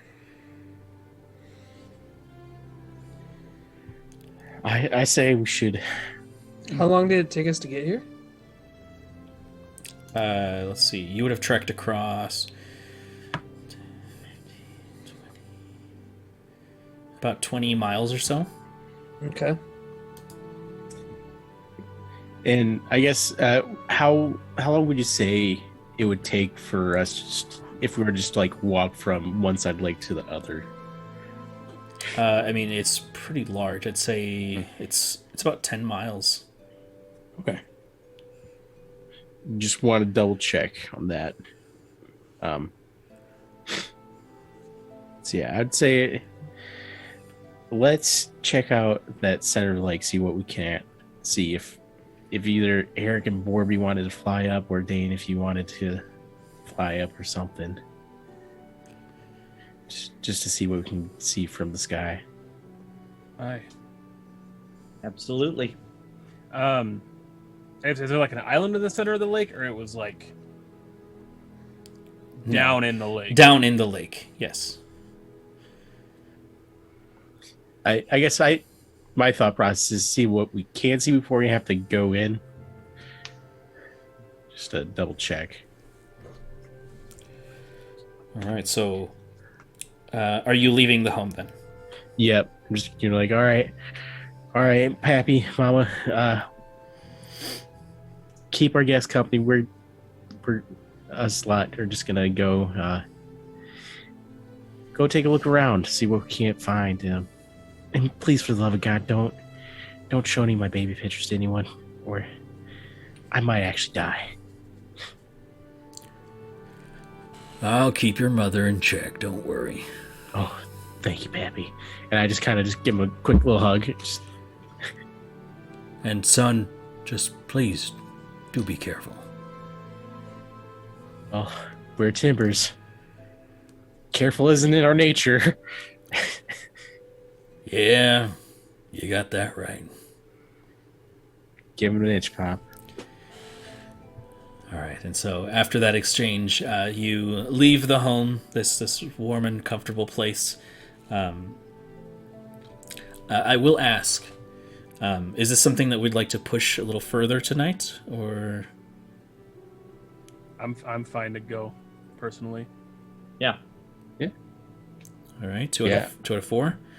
Yeah, I'm content. 3 out of 4. Yeah, I could probably go to like 1. I gotta get up early. I have to speak tomorrow, so. Okay. And play drums. So. All right. Lame. Drums. 7:30. So. All right. So you leave the Timbers abode as you venture once more into the dark and polluted area around you.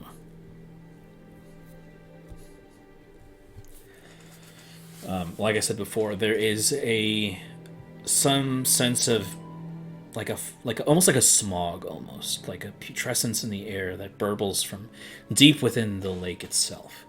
And you can see that several of the gnome citizens in the village appear to have been coughing and almost have like a sickly kind of appearance to them. All right. How close to the lake is the house? I'd say maybe like a 20-minute walk.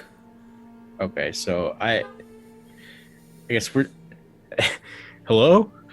Why don't you just honk a horn? Yeah. Yeah, the neighbors have their newfangled machinery that they're trying to show off to the timbers. Oh, sure. This mechanical yeah. contraption. Right. They look like carriages, but not. I don't get it. So I guess I say not to like Just guys imported from Wallanock. from Malnock. No way. Wallanock. Anyways, I guess just kind of take charge of us. We head towards the lake just to kind of like see up close. But as we get there, I want to do kind of like a Arcana check, Arcana check, just to kind of suss out like kind of if there's magic here, doing it. If you're trying to detect magic, that is a different spell. Okay. If you're trying to learn something magically related, that would require the roll. All right, it'd have to be the latter, but I don't know how to justify the path. You could ask your friend Eric Mugweed. Hey, Eric, I don't know magic too well. Could you help out with the what could be causing this blight? I mean, I know we learned because we're missing a stone, but also like this doesn't seem like it's just the stone. Well, yeah. Let me see if this feels the same as when we saw it up by the Druid's Grove. And I will turn on Detect Magic. Okay. As you activate the spell, there is a very clear magical energy that kind of emanates from the area. But the source of it doesn't seem to pull you in the direction of the center of the lake, but towards the southeastern region of the lake where you had previously gained knowledge of the blight from before.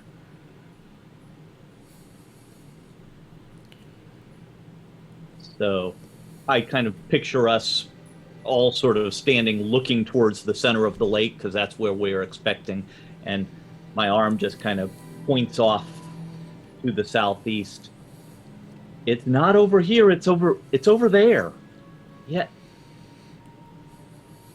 I don't know if in Detect Magic you really get a feeling for strength. Can I feel if it's stronger here than it was at the, or is it kind of a binary thing? Make an Arcana check. Sure. The Detect Magic gives you insight that you normally wouldn't gain, but it kind of opens the door to higher understanding of magical forces. Yeah. 17. 17. It is most definitely stronger here than it was in the previous area near the Druid's Grove. And with that, I'll say that you can sense a very strong magical aura emanating from that same location. Kind of getting stronger and stronger as you kind of focus in on that direction. And it's still that same necromantic That's correct. Energy. Okay. So I'll relay that. It may have been in the center of the lake at one point, but that's not where it is now. It's over here. And it's strong here. It's the same thing we were feeling up by the grove, but it's strong here. Okay. And so I guess with that information, can I do a history check to kind of like know any kind of like folk tale about that region, or like just kind of like the geographical? Yeah, sure. Go ahead and just make a history check for me. I'll give you advantage since you are from the local area. All right. Perfect.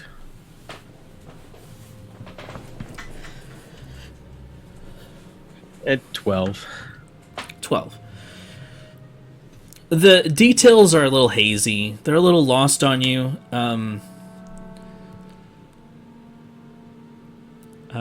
But you do know the southern region of the Lake of Timbers actually has larger trees than the northern area for some reason. the exact cause, you never really knew. So I'm just like, well, I guess it could be a little bit more magical over there. I mean, the trees were always big. I mean, Pappy would always, he would always have to finish the job for me because I've yet to got to his size. So I mean, it was a team effort. It was a team effort. Of course. Yeah, you know. Well, it wouldn't hurt to go check it out, I guess. I'll follow Soon as- you, Rhonda. As soon as he says that, I start putting the saddle on Warby so that we don't have to travel at my speed. Also, my speed, Eric. I'm stuck down here too. No, you're at 30, I think, because of your strength bonus. Okay, I thought me and Eric had the same. And I'm 25. Okay, so I'm just a little faster. Why you gotta rub it in? Says the fastest. Yeah. All right, so the lot of you begin to make your way around the lake, and it takes you a little bit. Let's say maybe over the course of well, from here it'd probably be an hour or so, just from walking and experiencing the area and whatnot. Eventually, you come upon further and further south you go. The trees lose their leaves. They become more gnarled and crooked, decayed and thorny. The ground becomes, just as before, more sludgy and corrupt, and any remnants of like smaller puddles or bodies of water that kind of linger on the edges of the lake itself are kind of like brown and like tar-like. And there's definitely a lot of thorny shrubbery that you hadn't ever experienced before. Dane. We would not have finished a long rest since the Bone Devil fight, right? During our travel time.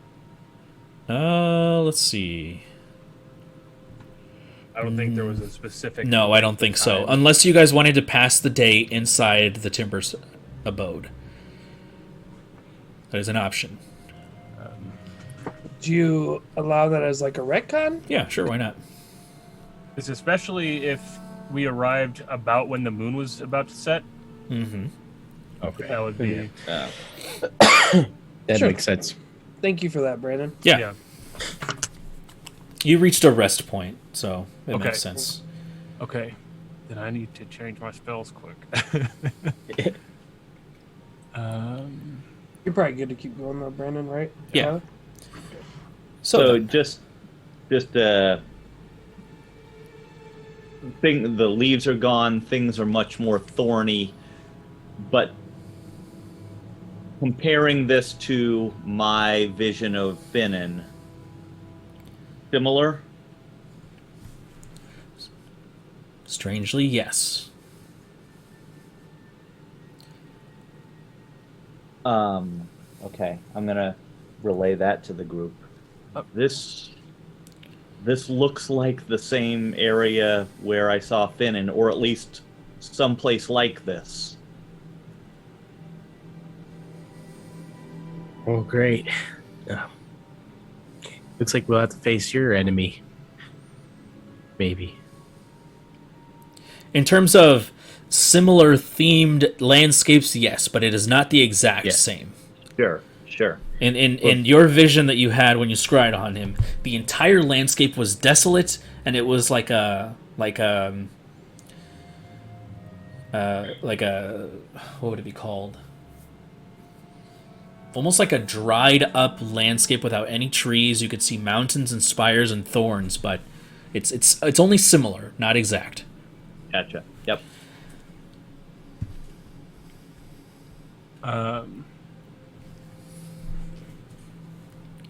Having prepared spells before we left the house, Mhm. finishing that long rest, I would have asked if anyone had access to any sulfur and or phosphorus. All of my toots. Just kidding. Timbers know anything? Was that Sulfur and phosphorus, probably not within the Timbers abode, but there is some trade to be had in the town, and that could quickly be procured. I would say, I mean, how much do you need abouts? it says sulfur and phosphorus. It doesn't give any amount, just that I need to have it. So 2 quill, one for like a handful of each. Okay. I A will loose look it up. handful. Thank you. You don't get no bag. Sure. Just walk around. We sell bags separately. Right. I'll send the extra quill for a bag. Okay. Cool. I've got that. Thank you. I think my spells are managed. I'm good to go. All right. Perfect. So then, you continue your trek to the south.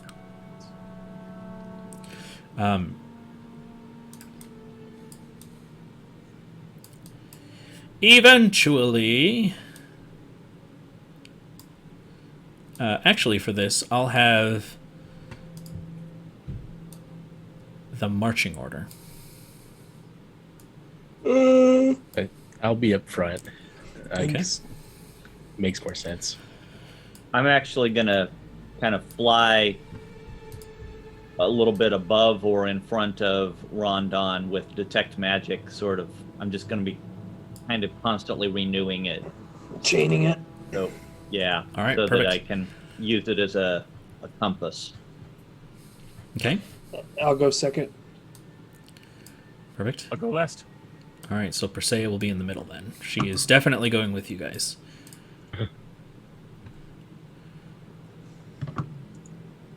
All right, so Rondon, I need you to make a survival check. Eric, I need you to make an Arcana check. Okay. 16 for Arcana. Okay. Ooh, baby. 24 for survival. Okay. Oh, sorry, not 20. Not 24. 21. 21. Okay. 24 is what you needed to not die. No, I'm just kidding. Beans.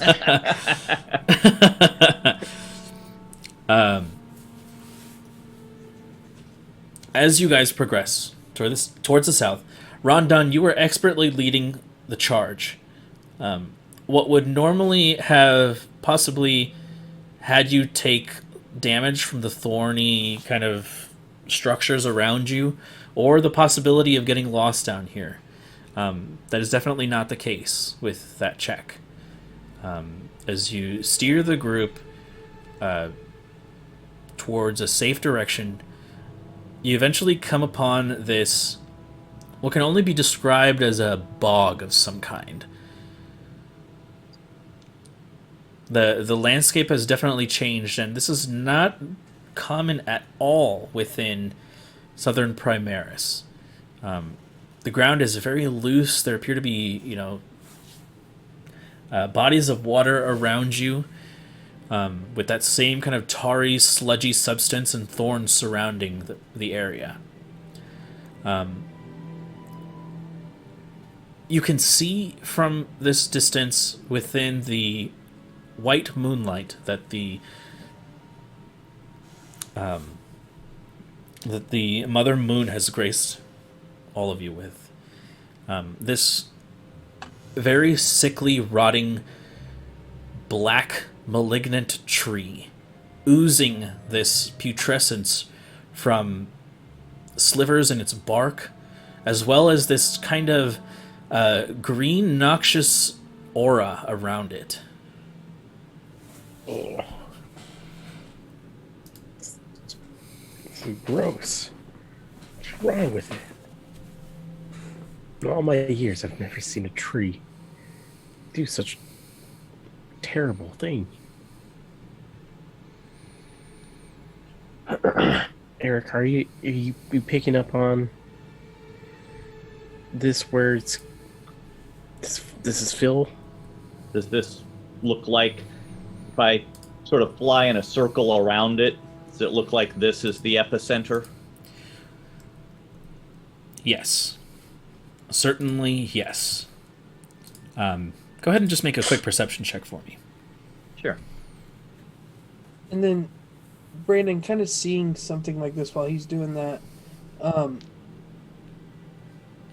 is there any sort of like lore or like weird like cult things or anything like that that I could see like maybe somebody putting this together to I don't know, sabotage an area or anything like that? Just like, At the moment, you wouldn't have enough information to do so. You haven't come Okay. upon any markings, any writings, sure. no obvious iconography or anything like that. Okay, perfect. Thank you. No history of anybody weaponizing curses this way. Oh, most definitely. I mean, in history's time, there have been any number of things, but nothing that kind of draws your attention to, Sure. this person did this, because there's probably been Right. hundreds of evil wizards in the past that have done certain things. Right. 8 on that perception check. Okay. Go ahead and make a dexterity saving throw with disadvantage. Gladly. Oh. Okay. Okay. Wait, I get to re-roll that. Oh my Hey. god! Mike! So after re-rolling with disadvantage, 13. 13. That's not bad. It's not the worst that could happen.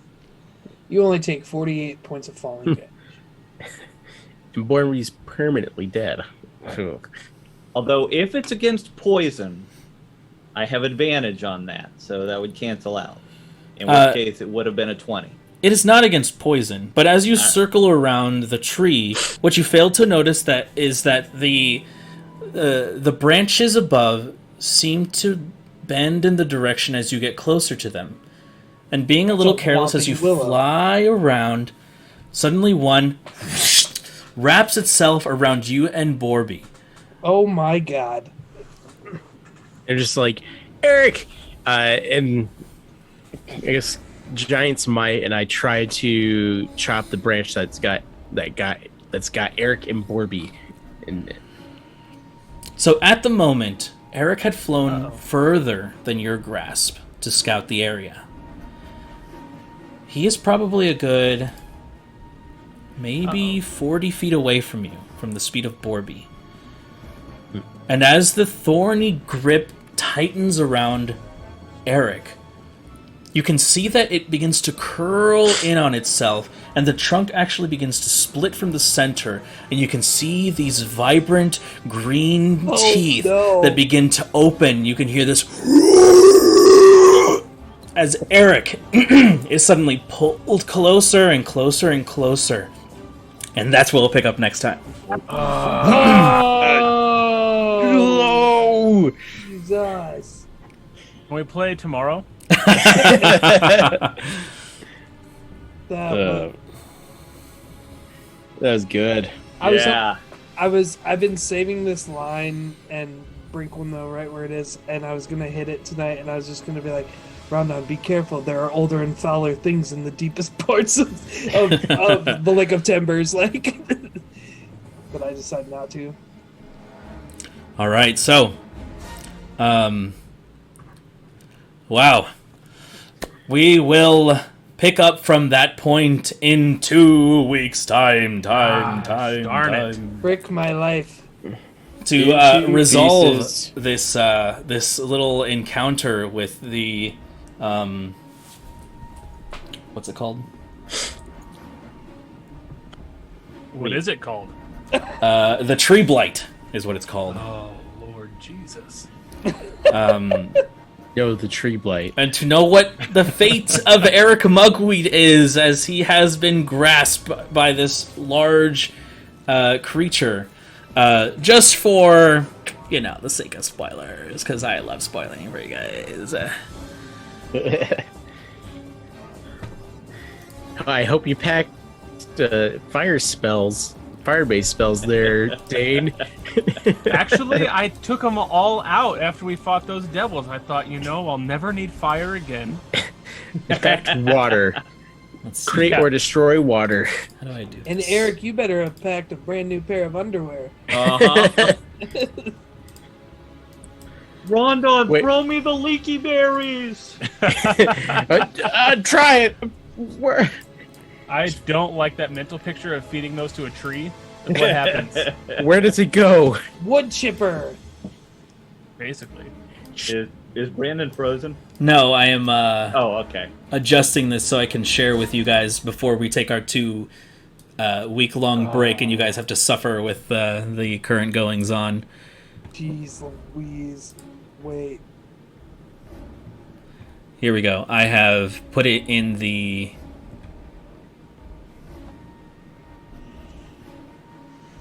Let's see. Ugh. Oh my god. Woof.